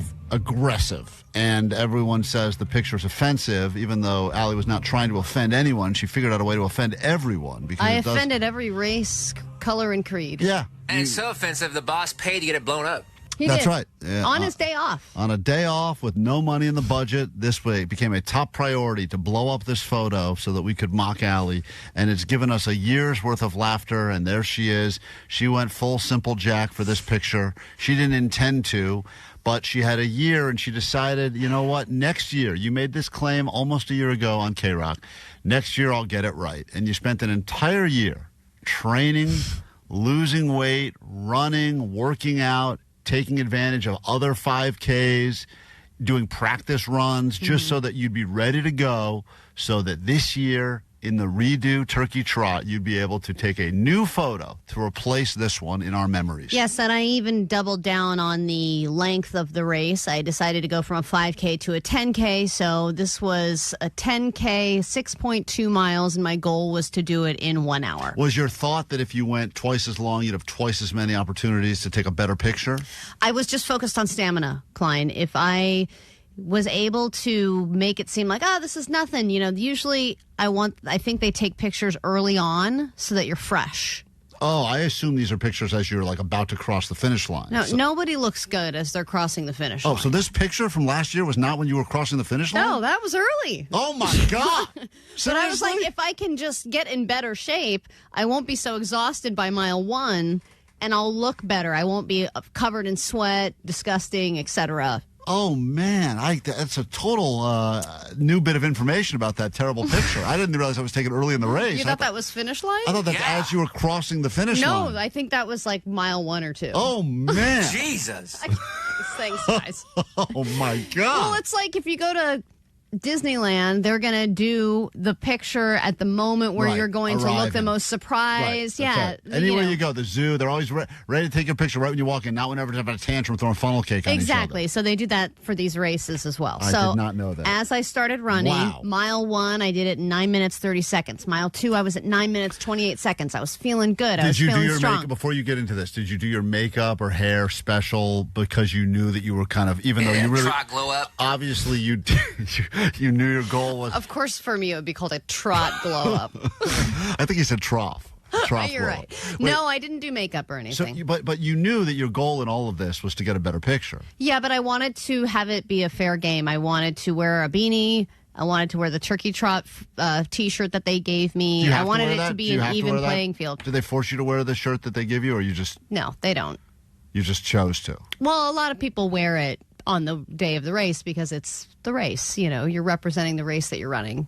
But a lot of people, you know, all the athletes and stuff are like, no, I've got my own stupid marine wool crap that they wear, you know, like fancy. Stupid marine crap? I don't know. They wear their little like fancy run. No, like their marine layer, you know, like there are certain layers that they are all athletic about. I would think if you're running, right, like you want to have... They have their outfit already planned. You know what you want to wear. So Allie throws on the free T-shirt because it's free, so of course she's going to wear that. And you put the same hat on as last year, or a variation of a different hat. I couldn't find the beanie from last year, so I wore a black beanie. And this one was actually too big, so it was kind of sliding down my face early on, and then my head was getting really hot. Because when I ran this Turkey Trot from last year, I was in Colorado. It was very cold, snow on the ground. So I wasn't really sweating very much, and I needed the beanie. This was not. This was in California. I really didn't need to wear a beanie, so my head got really overheated early on. And were you looking for camera people? I was. You were? Mm-hmm. So, every corner I was like, is this it? Is this it? And you had practiced a pose. I saw you were kind of working on poses and practicing how you thought Heisman?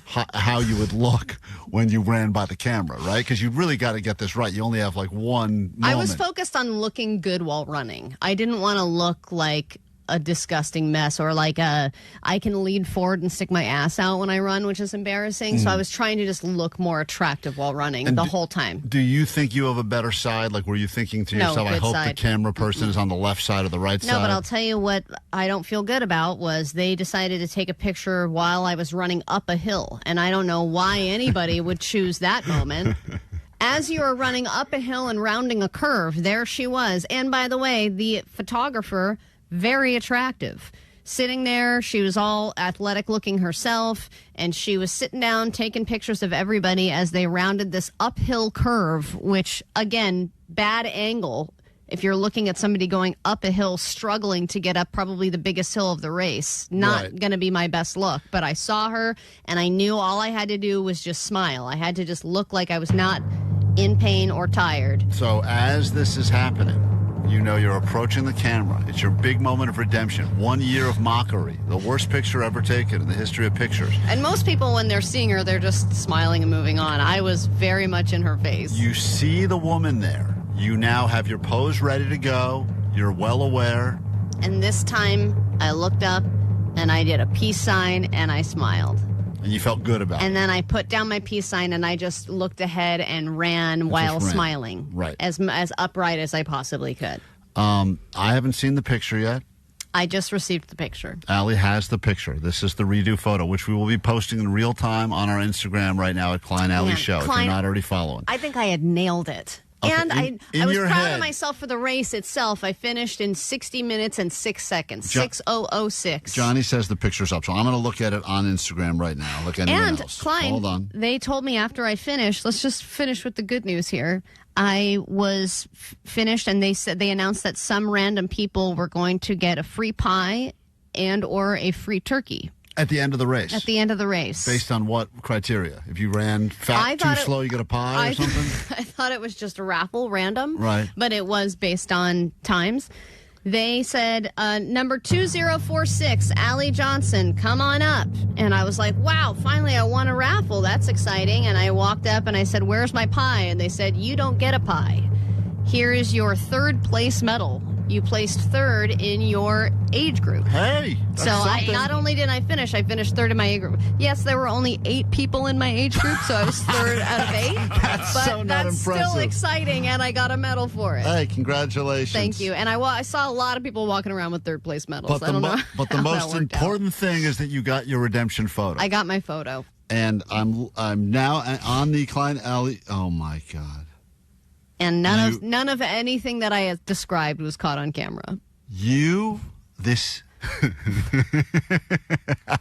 It's just not fair. This is the way my life is.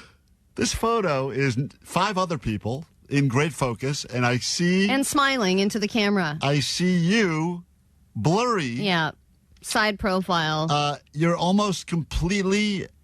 It's almost like you're... My leg looks injured. You are not the focal point. No, you're definitely not the focal point. and it appears... She skipped me. I think she was pointing at the camera at me just to appease me and didn't take any photos. I'm going to say, just by the decision to have 4 other people in this picture, it's already better. Thank you. Everyone is in focus except for you. Yeah, it's really unbelievable. And she's a professional photographer. It's really unbelievable here that you have... Now, this whole thing is copywritten. I'm not going to pay for the actual photo to download the photo without any copyright. If anybody would like to, please Allie's feel free. redemption photo is a photo of 4 other people and kind of Allie's elbow is what we have here. And it's still an improvement. It is. But I'm still happier with it. It's just unbelievable that you spent an entire year training for this moment and you've been cropped out. You're so far out of it, the copyright doesn't even hit your body. I know. I'm not even worth copywriting. The other people have been... The watermark doesn't even touch you. Yeah. They are covered with watermark because they don't want them to steal the image. And they're like, but that part you could steal. But the Allie part is not watermarkable. This border. So now do we turn this into a cardboard cutout? First of all, is this the way Johnny posted it, or is half your face cut off too? That's normal. That's the way it looks in the high-res photo. Oh, really? Yeah. They cut off everything from the top of your eyebrow to your whole... Look at me. Wouldn't you? You're half a face. Oh, and this is the only one. You didn't get like a second one? I don't see any other ones. It's really unbelievable how much this is equally bad for different reasons. She didn't get me running up the hill. She didn't get the peace sign. It's just this photo of me blurry walking by, running by. At least you're beating this one old man behind you and the guy that's clearly walking. That guy is walking. I'm beating him, though. In the people behind you, where one of them looks like he's 1,000 years old, you are beating them by just a little bit. See, and in this photo, I'm number 1 in my age group. And you're watching Allie's age group right there. Wow. Unbelievable. Yeah. 1 year of hard work and effort. And all summed up into 5 pixels. You got to see this now. It's posted at Klein Alley Show Do a on side the by side. Instagram. We'll put it up on the YouTube as well. Wow.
It's funny watching Allie get angrier and angrier as she looks at this picture because you did spend about it in the moment. Well, according to the text line, maybe the photo was so bad that the woman refused to post it as she thought it would be bad for her photography career. So she did Allie a favor.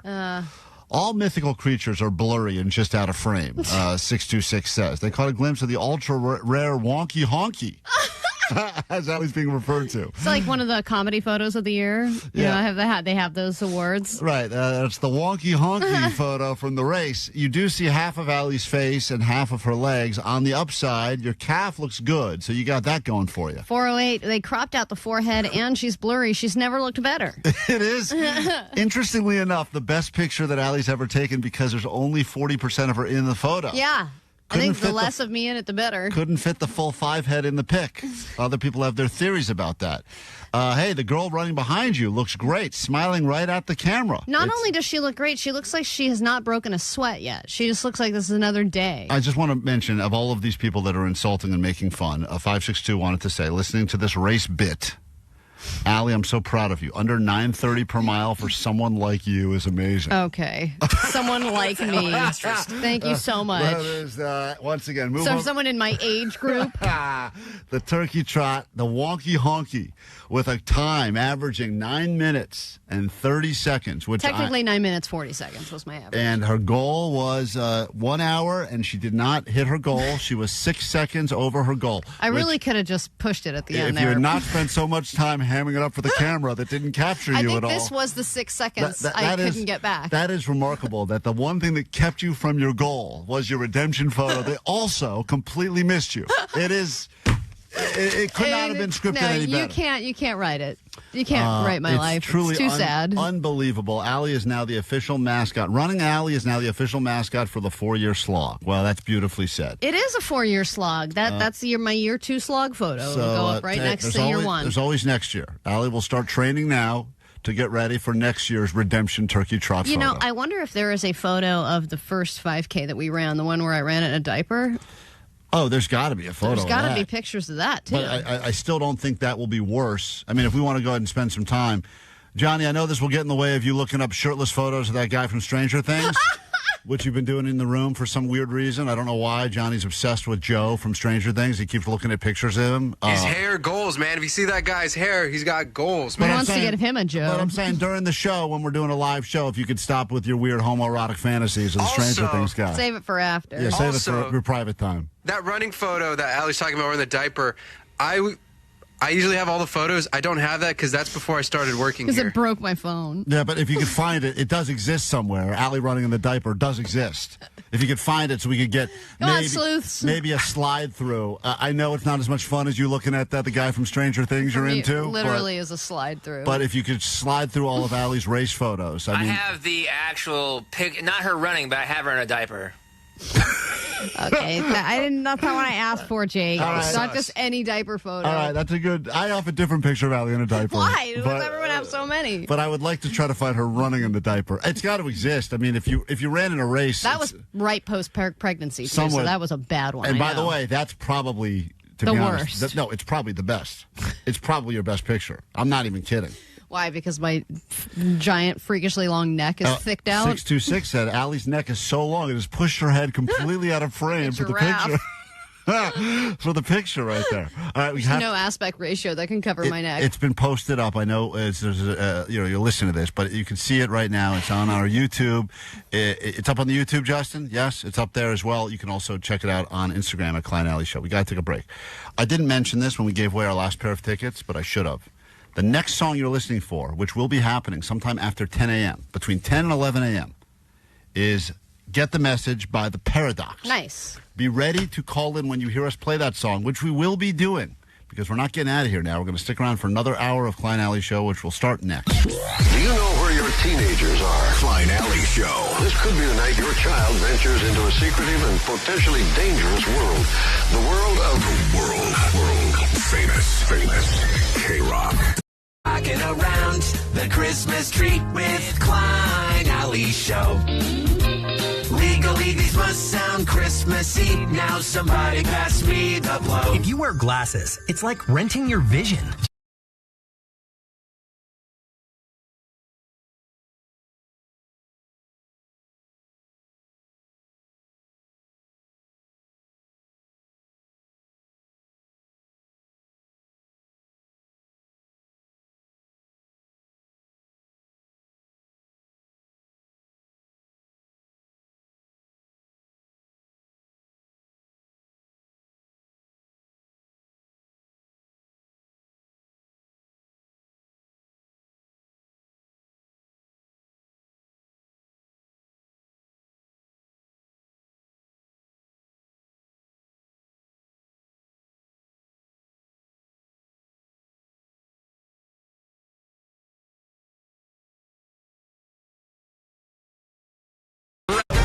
Grab your Adderall. It's time for A.D.D. News.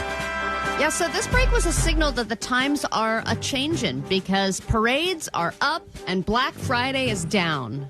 Oh, how the tables have turned. I did not watch 1 minute of the Macy's Thanksgiving Day Parade, but it set an all-time viewership record across NBC and Peacock, and it had 34.3 million views, or viewers. I do believe Labubu and K-pop Demon Hunters contributed to this boost, but Black Friday, on the other hand, seemed like a weird one. Spending was up, but it was really just because of inflation, because everything cost more. We bought less stuff than we did last year, 1% less. And in general, as I just said, a lot of the deals were fake deals. It was stuff where I would see something that was a hat that was on sale for $15. Then I would click on that, go to the website, and it would take me to a full price item. And they're expecting people to go, oh, I don't really notice, and just add it to cart and move on because you're in the shop buying fever of it all. Is that like a promo code that gets automatically...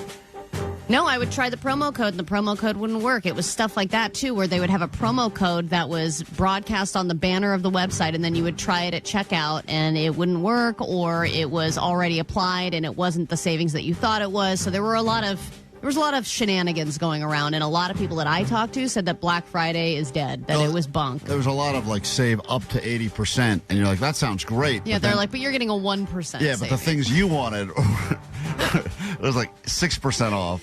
Yeah. And then shipping wasn't free. Totally, yeah. It's like one shirt and an extra small, that's 80% off. Right, and that's how a lot of that stuff is, too, because you go, you're like, oh, this is cool, I'll buy 80% off. And I do some basic math, carry the one, and boom, this thing's pretty much free. But, of course, when you want your size or your style or whatever, that thing is full price or doesn't exist. Some of the websites had the audacity to put like 5 things on a Black Friday sale, and everything else was full price. And in 2025, I don't know why anybody or any website is charging for shipping anymore at all. I think once you if you have to fill out the information, address, billing, shipping, once you go through that, even if they try to bang you out at the end and it's more than you thought, you're like, I already went through all the work. I'm in the final window. I just got to click. I cancel it. Shipping's too much, I cancel it. You will cancel at that point? Hell yeah. There's been sometimes like shipping's like $13, $15. I'm like, forget it. So that's your limit, is if it's over $10? I think so, yeah. There was a few times I had stuff, quote, in cart, and then I got distracted or moved away.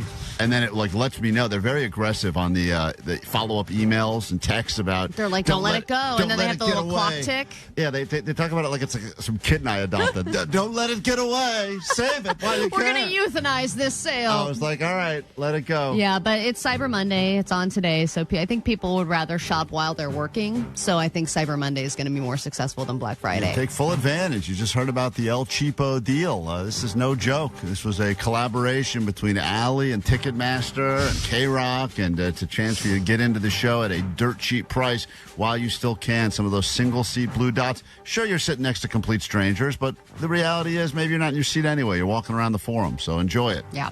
All right, nothing says Christmas like a lawsuit, and it's a lawsuit for Coca-Cola. So take that, Polar Bears. Coca-Cola is being sued actually by Johnny Cash's estate because of an ad that they put out. This is not a Christmas ad. It's an ad that they came out with a few months ago. And it was part of their college football ad campaign.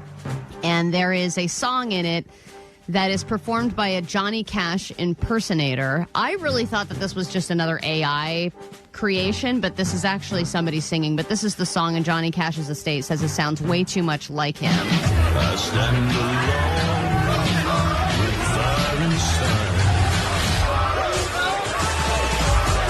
With passion burning in my veins. So it does sound a lot like him, but the fact that they hired a Johnny Cash impersonator to sing this song and then put out an ad, they obviously saved money on the impersonator rather than paying for Johnny Cash's actual voice. Well, Johnny Cash is obviously, everyone knows, is dead. So the fact that he would be doing new Coca-Cola commercials or a song that no one has ever heard before. Well, they said they're pirating his voice. But I'm like, isn't everybody pirating everybody's voices now because of AI? And also, if you're that singer and you're going around and everyone's like, wow, you sound just like Johnny Cash, that's a great compliment, except for the fact that they go, but you sound too much like Johnny Cash, that we can't use you or else we'll get sued by the estate of Johnny Cash. Oh, the curse of sounding like Johnny Cash. That must be rough, though, because I think about that when you see people that look like other famous people, like the Temu version of a different famous person, where you're like, that kind of person kind of resembles a low-budget version of insert more famous person here.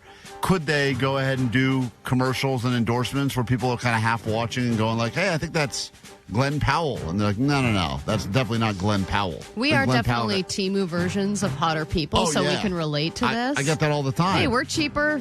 I'm sure the company's happier to hire us than people that are more successful and more attractive. Absolutely. But what happens is they will find somebody who is an iconic voice, like Morgan Freeman, right? Who's doing all these ads and making all this money, and he has the right power and gravitas to sell anything. And then they'll just find somebody that sort of sounds like Morgan Freeman. And they'll hire a voice actor who's happy to take the money. And if it's just a little less gravitas for a little less money, they'll happily pay that. And speaking of money, Powerball is up to $740 million. So this is yet another, I think the Mega Millions was leading up to Thanksgiving. That was the big, and I think there was a big winner before Thanksgiving, but now we've got another one leading up to Christmas. And wouldn't that be nice, having $740 million in your pocket, or at least $300 billion after taxes? The reason this is great is because of all those coworkers that you feel obligated to give gifts to, and you don't really know what they want. You don't want to spend a lot of money. Great idea. So you give them that $2 little ticket right there, and then you're like, hey, look, I'm giving you the shot at $700 million, and it feels like you actually gave them a real gift, even though, let's be honest, you cheaped out and spent $2 on your coworker. I'm giving you a glimmer of hope for Christmas. By the way, you guys are all getting glimmers of hope this year from me. Coming. So get ready for your glimmer of hope, Jay. It's coming.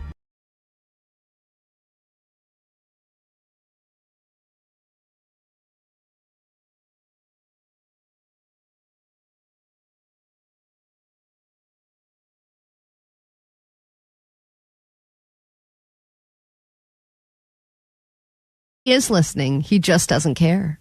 That's right. He is listening. He's just not paying attention. Leslie? Yes. Klein. Yeah, hi. I think you're at the age now that you're using your AirPods as a hearing aid. Okay. Mystery solved. Get off my lawn. 310 said that they are completely on your side. # free Klein. Thank so you. So you do have supporters, Klein. Thank you. All right. Well, anyone else have anything like that, or does everyone feel like they've been heard? I feel better. Do you guys feel better? I feel so good. You also stole my Instagram photo. Jake has many problems with you. Jake, this is a different thing. They stole your Instagram photo? I will defend this story. This is so ridiculous. I'm driving down from the mountain. I'm driving us back from, because I'm the driver, of course. Let me do an intervention on you lazy asses that I got to drive around. All right. So now I'm driving you. They're giving me a hard time because I'm trying to drive and take a picture of a cool view driving down the mountain, okay? Multitasking again. And they all say, come on, focus on the road, dude. You got all these lives in here, these valuable lives. So I said, fine, Jake, do me a favor. Get a picture. So Jake takes a picture. I said, send it to me. Mm-hmm. It was a nice picture, so I posted it. What did you want, a goddamn credit? You said you didn't give him photo credit. Oh, F you, Jake. Because I cropped it. I did the vibrance. I made the contrast. I made it cool. Whatever, man. I don't accept this intervention. That last point is the stupidest thing ever. Strike that from the record, All right, please. forget this whole thing. It's KROQ. Thank you, everyone.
Klein Alley Show. 106.7 KROQ FM in HD Pasadena, Los Angeles, Orange County. This is the world famous KROQ. All right, hell yeah. It's Monday. We are Klein Alley Show. This is KROQ, and this hour, tickets for you to join us at KROQ's Almost Acoustic Christmas when you hear us play a song by The Paradox. That song is called Get the Message. It'll happen at some time between now and 11 a.m. when we get the hell out of here. And all you got to do is call. Claim your tickets. We'll see you at the show. Of course, you can buy those very cheap tickets today as Cyber Monday, El Cheapo is hooking you up on Ticketmaster. Those single-seat tickets available just to get your ass in the door. 25% off, baby. You get to join us for the little live pre-show we do before outside the forum. And I already heard some of the bands that will be stopping by to hang with us. It should be a good time. But the big announcement this morning, if you want to get together with us, we will be heading over to do a live Showbird Time podcast happening at the Hollywood Park Casino on Thursday, December 11th from 5 to 7 p.m. First 106 to show up will receive an official Klein Alley Show Sweet Dibbits shirt. We'll be giving away $20 match plays, so you can use that at the casino. And that's nice. Match play is where it's at. Put a $20 bet down, then they match play. You win. $40 get paid out. Even nicer. Spoken Double like a your true bet. gambling addict. It's a real D-Gen talk right there. Plus, you will get a chance to win some last-minute tickets to Acoustic Christmas, and we'll upgrade some of you to VIP as well. So that's happening on December 11th, 5 to 7, Hollywood Park Casino, for a live Klein Alley Showbird Time. Yeah, and some people were asking about Jake's haircut. Oh, yeah. And when that is going to happen. That's going to happen then. It's going to happen there. Yeah, we've got some other things planned for the live show as well, but Jake's, the Pube cut will be happening there as well. They need to officially... At the Showbird Time thing? That's right. I can't go to that. We don't know if we're going to do the second part of it where Allie puts the pubes on, but the first part of it of the shaving of the head we'll do there, and then we may... What are you talking about? That's two different things. What are you talking about? What is two different things? I'm going to crumb that bead, then you're going to crumb that dome. Haircuts yeah. had shave head on it. I didn't land on shave head. How else are we going to get my pubes on your head? Well, that's your shaving. Yeah, I understand that. You got to put them somewhere. We got to put them on your shaved head. You just wanted to put them on your bald spot? Yeah, put them on my bald spot. It's just all your hair straight except for one. By the way, Jake, I have no problem with that. You're going to look more foolish. That you're better off going full shave and let Allie pube you up, because if you're doing it the way you're talking about doing it, you're going to have two completely mismatched hairstyles. Because you have straight hair. You're going to have straight hair, and then you have a little short and curly. You're going to have to curlies. flat iron it. Hey, as long as you're covering up my spot. You're going to look all like weird crimped in your bald spot. I feel like I should have to pay for this. All right. Well, don't tell El Cheapo twice. Well, now that I'm on that hormone replacement therapy, my hair's growing, baby. You use Allie's ball hair now. Anyway, that's going to be happening. One of the many things that will be at our live show over time. So you want to be there, of course. Details up on our Instagram while you're there. Check out Allie's new and improved photo-ish. That's there as well. Lots to get through this hour, including some Netflix or Notflix on KROQ.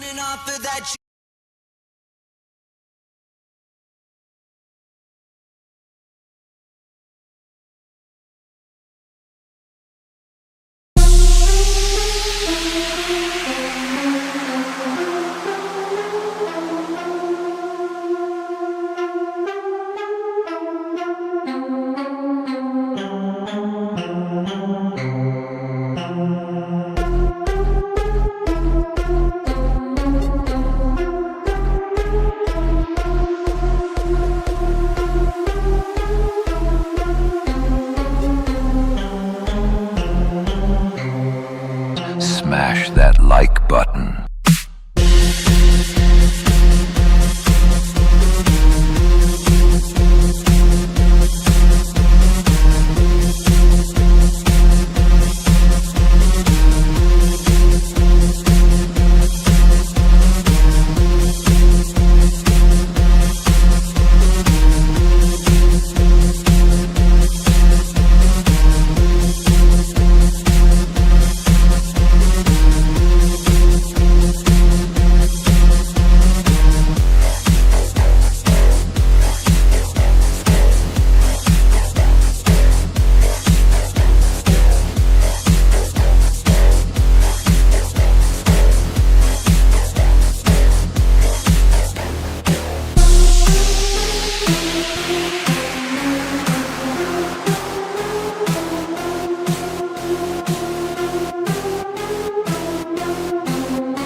like button.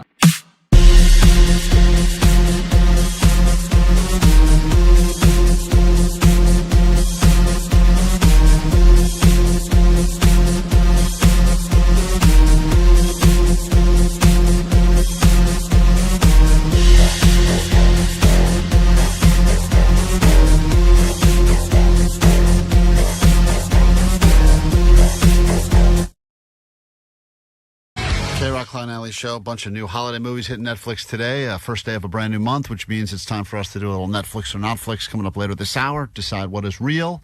Even these real ones sound so preposterously made up that you will have a hard time figuring out what is a Notflix show that we've concocted here and what is a real one that they've actually written and spent millions of dollars to make and then produce. So we will get into that coming up soon. If you'd like to join us, the phone number is 800-520-1067. So I talked last week about getting meal divorced from my wife. We're just on different pages when it comes to mealtime, and Eat that divorce. we should eat separately. We've all accepted as a society sleep divorce is a real thing. People, they love each other, but they cannot sleep in the same bed. And when people don't get good sleep, they're irritable, they fight more.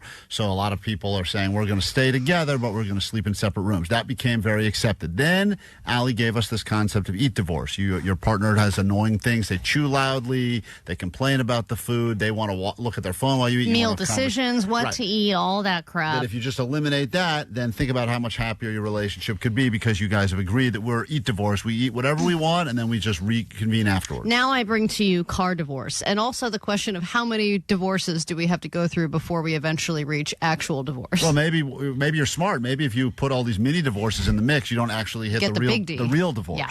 So when it comes to driving, the person who is in the driver's seat usually is the one that should be made comfortable with good music, somebody who's helping you navigate. The person in the car that's driving plays a certain role, and the passenger plays a certain role.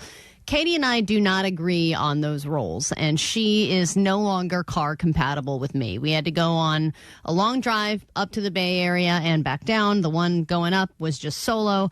The one going down was with my wife and my kid. How great was the solo one? I know you were Oh looking my God, forward the to best. It. Like it was a 6-hour drive. It flew by. But it was actually 5.5 hours. Yeah, you started you went in some weird bladder control thing where you were like you basically stopped drinking I remember at 5 in the morning, like I'm not having any more to drink. I don't want to stop. stopped 1 hour in just to get gas and to pee and grab a snack, and then boom, the rest of the way. And you got to listen to whatever you wanted to listen to. I listened to a book. And then you got up there, and it was a drive by yourself, and it was a great drive. It was a great drive. The drive Everything back, was great. you have a wife in the car and a kid. Yes, and I had the traffic. And I left a day early hoping I would beat the traffic.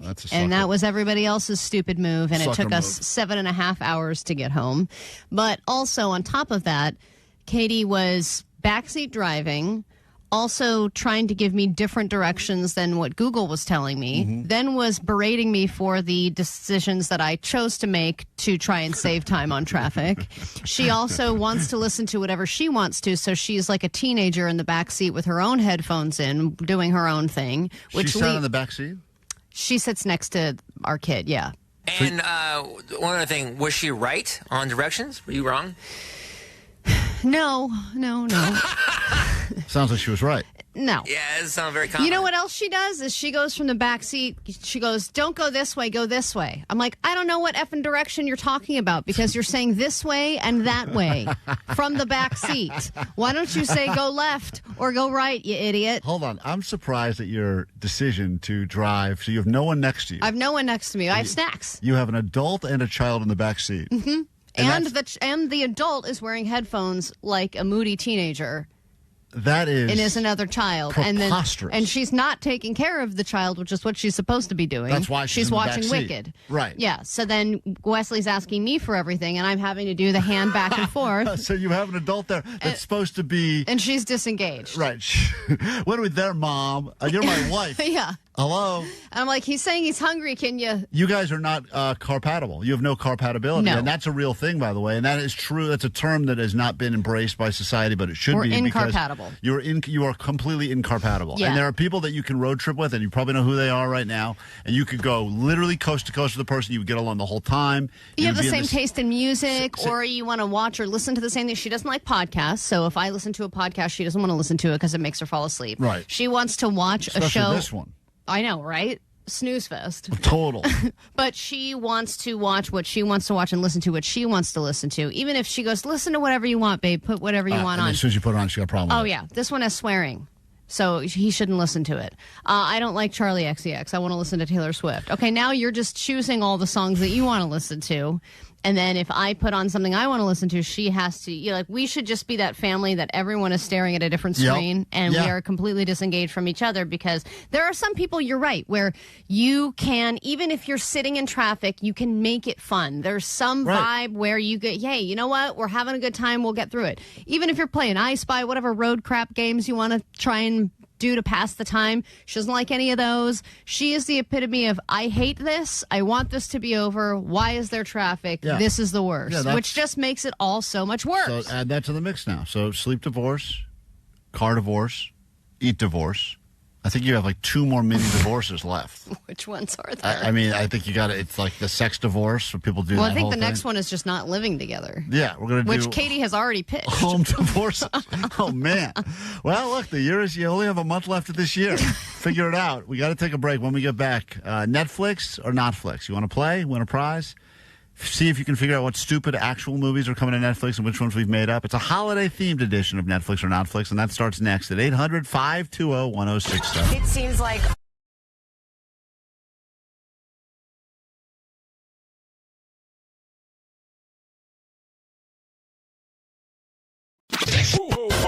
There is nothing quite like Christmas in Los Angeles. KROQ Almost Acoustic Christmas 2025. Presented by Pepsi. Saturday, December 13th, Kia Forum. Hey guys, it's Amy from Evanescence. We are going to be playing KROQ's Almost Acoustic Christmas this year. Evanescence. Hey, what's up? It's Tim from Rise Against. We are playing the KROQ Almost Acoustic Christmas. Rise Against. We are rocking and rolling right now, man. All American Rejects. It's Jacoby from Papa Roach, and we'll see you guys at the KROQ Almost Acoustic Christmas. Third Eye Blind. Wet Leg. Social Distortion. Get the message. The Paradox. Hey, it's Ryan from Yellow Card, and I'm so excited to announce that we're going to be playing KROQ Almost Acoustic Christmas. KROQ Almost Acoustic Christmas 2025. Tickets on sale now. Details at KROQ.com. Proceeds benefit Al Wooten Junior Youth Center in Para Los Niños. From Pepsi. Holidays deserve Pepsi.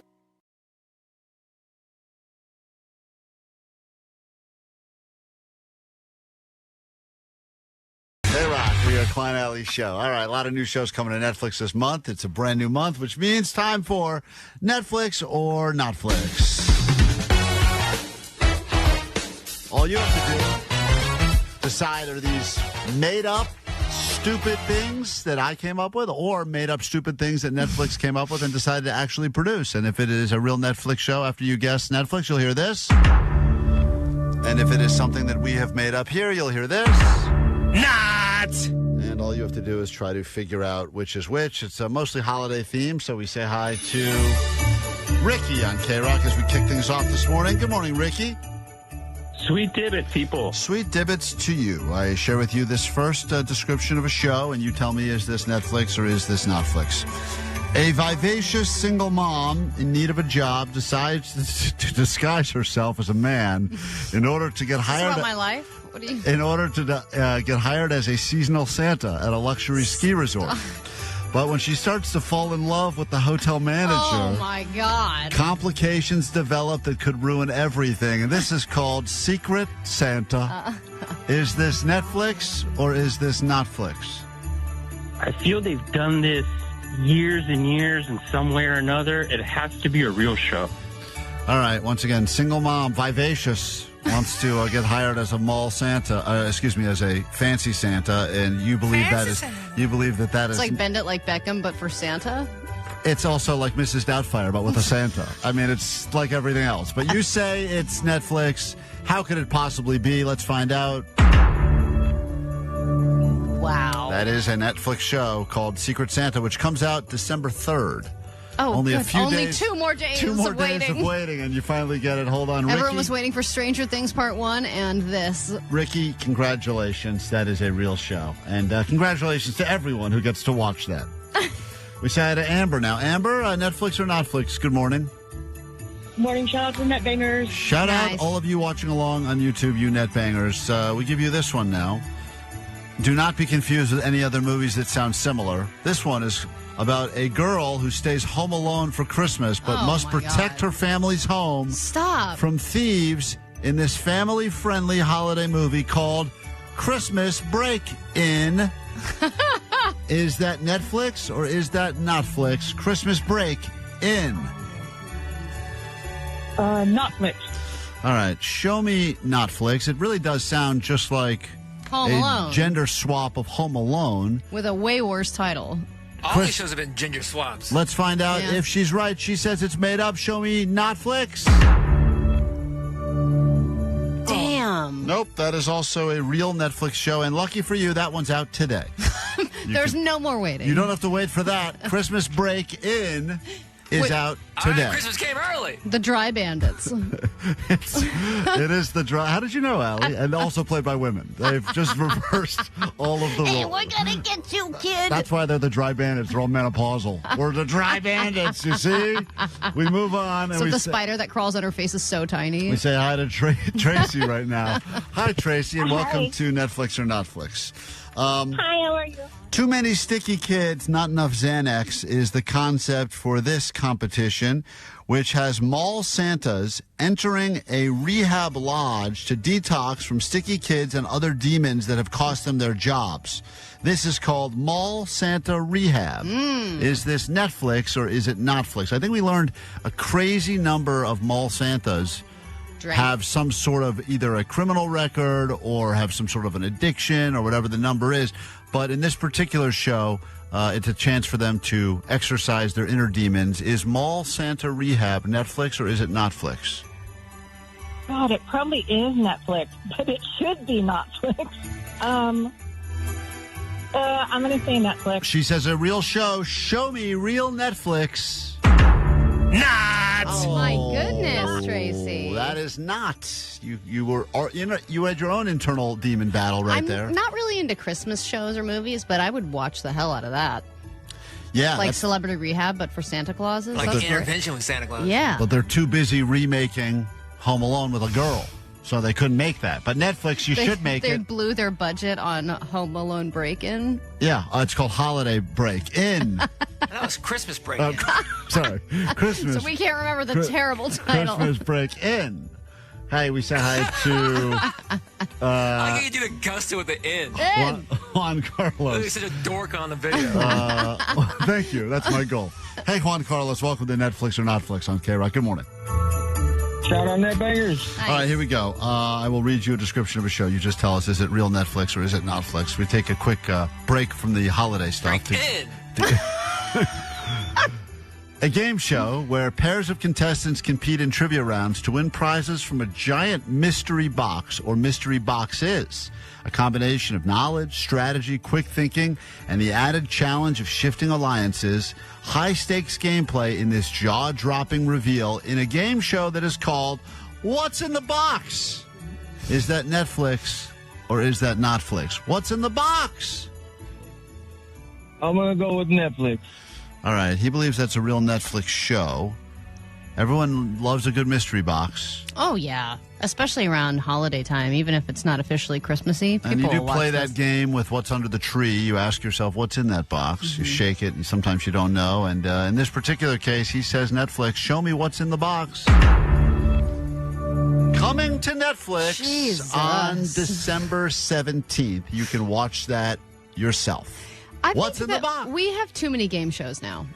There's so many, I don't even know where, like, there are shows that have been game shows for like 7 years. I've never even seen one episode. And I play that every time I get home and there's Amazon stuff at my door that I didn't order. So I always am like, what did my wife possibly order? I'm playing What's in the Box constantly, and it's got my name on it every time because my name's on the account.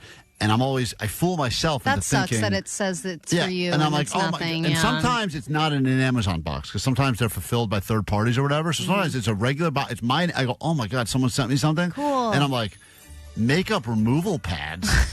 I'm like, why did I get myself this? And then she's like, those are mine. Leave them. I'm like, oh, got it. Then you have to play Breakdown the Box. Yeah, that's my favorite game. There's so many game shows. When I was an extra on some of them. I never heard of them in my life. Never saw them. Really? Never heard of them again. No. Yeah, you're saying God, what makes it a hit? You too? were an extra on game shows that they shot that never aired?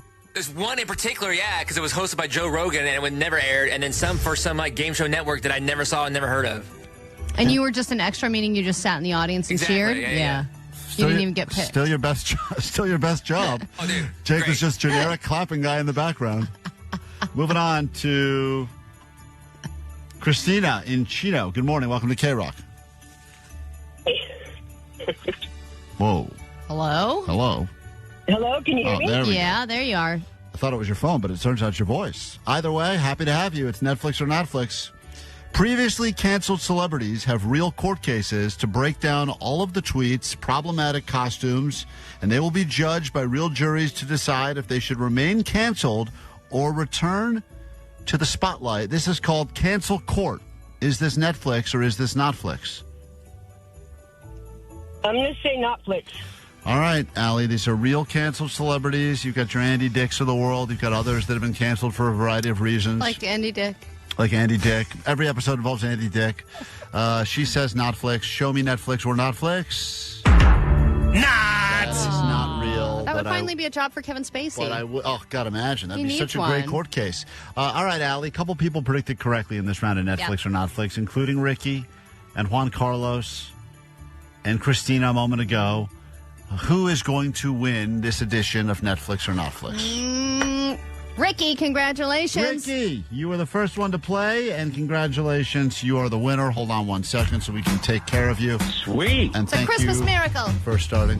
You have won yourself. I'd love to say we've given you a prop that was used in the set of the movie Christmas Break-In. But we don't have that, so we'll give you something else instead. We'll get to some takeaways after a few more songs here on KROQ.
It's the smallest.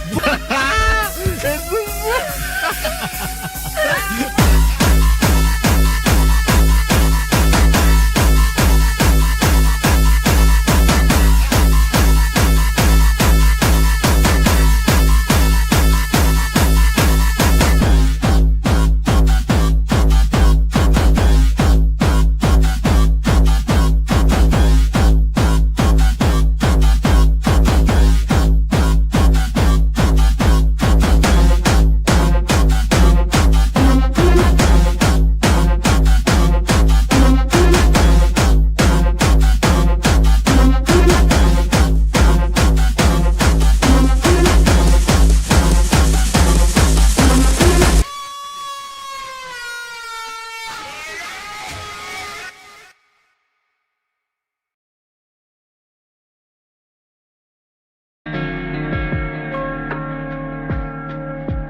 Hey, this is PC3. Hey, this is Zealand. Hey, this is Eric, and we're the Paradox. With old St. Nick just around the corner. Playing KROQ Almost Acoustic Christmas 2025. The Paradox. The world famous KROQ. Hey, yo, net bangers. You got about 5 seconds to turn that volume all the way up. This one, it's for the fans. Hey, shout out to Ghost here for doing the most. Let's toast this West Coast radio morning show. I don't know if I chose this life or if it chose me. Either way, we going live with Klein and Ellie. Yeah, we all down to kick it. If you're feeling lost with your life, well, you found your ticket. We in the chat feeling the vibe, ain't no sound of cricket. Don't even think of blinking twice, cause you're bound to miss it. This is the chance, say it with pride. We are the net bangers, net bangers, net bangers. Ha, ha. Net bangers, net bangers, net bangers. Ah, ah. Net bangers, net bangers, net bangers. Ah, ah. Net bangers, net bangers, net bangers. I'm a young MB on the MIC.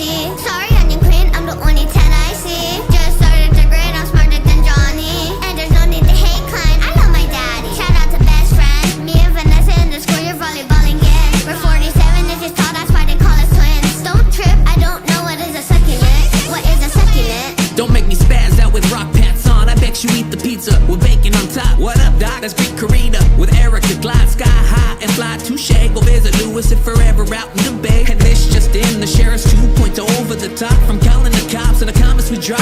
Get that monkey off of my back, make the pantyhose stop. Or else we're gonna bust the BB on the freaks and we'll get you all blocked. Net bangers, net bangers, net bangers. Ha, ha. Net bangers, net bangers, net bangers. Ah, ah. Net bangers, net bangers, net bangers. Ah, ah. Net bangers, net bangers, net bangers. Hey, yo, shout out to all the net bangers, man. You know who you are. There's way too many to listen to the song. Alex G, Danny G, Max, Sarah J, Neil, Kevin, and Phil the Plumber. Feature Jarrett, Mr. Mask. Hey, yo, Donovan, Ray, Carlos, Zeke, Mike, Crone, and Aaron. Blink, Budget Chicken. Hey, if I didn't get you, man, I'll get you on the next one. Grow the show.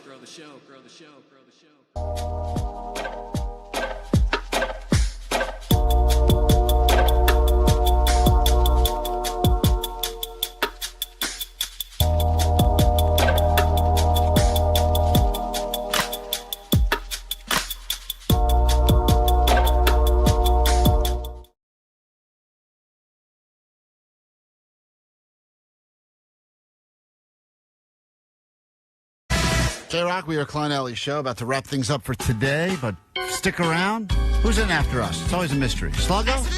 Sluggo will be in next. Thank you. You made him very... Was that a British accent? I think he's Italian now or something. Sluggo. Sluggo. So anyway, that'll be happening from the four-year slog to the slug. Sluggo will be in. And I believe he'll have more tickets for KROQ's Almost Acoustic Christmas, but I guess we have to give away this pair right now. I assume that's why people are on the phone. We did just listen to a song that I told you to listen for. You think I'm a liar? Said the Paradox. That's the one you want to hear. Call us up. Be caller 20. And that puts us in Chino Hills. We say good morning to Mark. Good morning, Mark. Hey, man. Good morning. You are caller 20.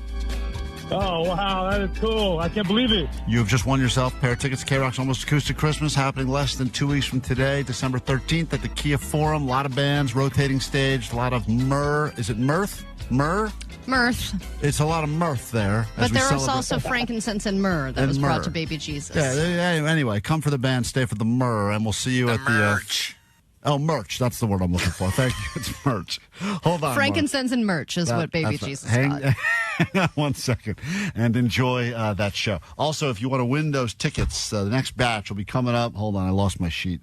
Vanessa, it's too late in the show. I've lost all my... Evanescence Afterlife. All right, 1 p.m. today. Between 1 and 2 p.m., you get Evanescence Afterlife. And when you hear us play that song, call up and claim your tickets or take advantage of that El Cheapo Cyber Monday deal, which is happening through midnight tonight, where you get some individual discounts. A lot of those blue dots are going away. Get them while you can.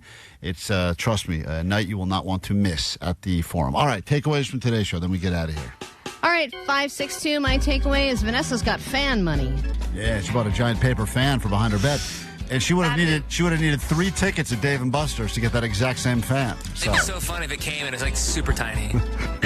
Please don't wish that upon me. I'm really excited. It looks They're big. hanging over a doll's bed. It looks big. That looks better, actually. Compared to her. It's going to be great when it shows up.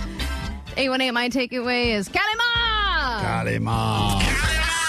Gotta eat the heart. 562, my takeaway is when in doubt, sniff it out. Yep, that's right. Don't throw it away. Don't throw that food away. Take advantage. Battle me. It's apparently everyone against me in this leftover challenge. How many days can we go before we get sick? Let's see. 626, my takeaway is Allie is a 5-headed slog. Sure is. You can see the actual photographic evidence on our Instagram. Her redo race photo has been posted, and it is every bit as terrible as we could have Yeah, imagined. 213 also said a pic of Allie is not even worth copywriting. That's their takeaway. And 208, my takeaway is nobody wants a slutterfly. Nobody wants a slutterfly. Got to get rid of that and then get a brand new one put on. 818, cookies last forever. They sure do. Jake, got a takeaway? Yeah, my favorite cryptid is the elusive Wonky Honky. Yeah, the Wonky Honky. We have a blurry photo of her in the wilderness, but you can see it up on our Instagram at Klein Alley Show. Allie's new nickname. That guy claims he hopes it sticks. He said the last nickname he ever gave our show, which we used for a while, was Jake the Quake when Jake was super fat. And we did use Jake the Quake for a little bit, but then he lost all that weight because of Lasara. So we had to stop using Jake the Quake, but now he's given us a new... Wonky Honky will last. Wonky Honky about Allie will last forever. Works at any age, any weight. Doesn't matter. It's great. I can be honky at any age or weight. Do you have a takeaway, Wonky Honky? Yeah, my takeaway is everyone needs a popcorn guy. You sure do. Get out of here. Do it tomorrow. Try to do it better. If you need us in the meantime, we got the Goat line open for you now, 844-956-GOAT. If you need us, you can find us there or on Instagram at Klein Alley Show. Check out the episode on YouTube. We're posting it as we speak. And the podcast, please download wherever you get your podcast. Lots of places. Search Klein Alley Show. Subscribe, download, leave a review. It all helps. Help us to #grow the show. All right, bye. Santa always checks his list twice. How did you get on the naughty list? Klein hardly checks his email. Oh, I don't know. Happy holidays from Klein Alley Show. KROQ.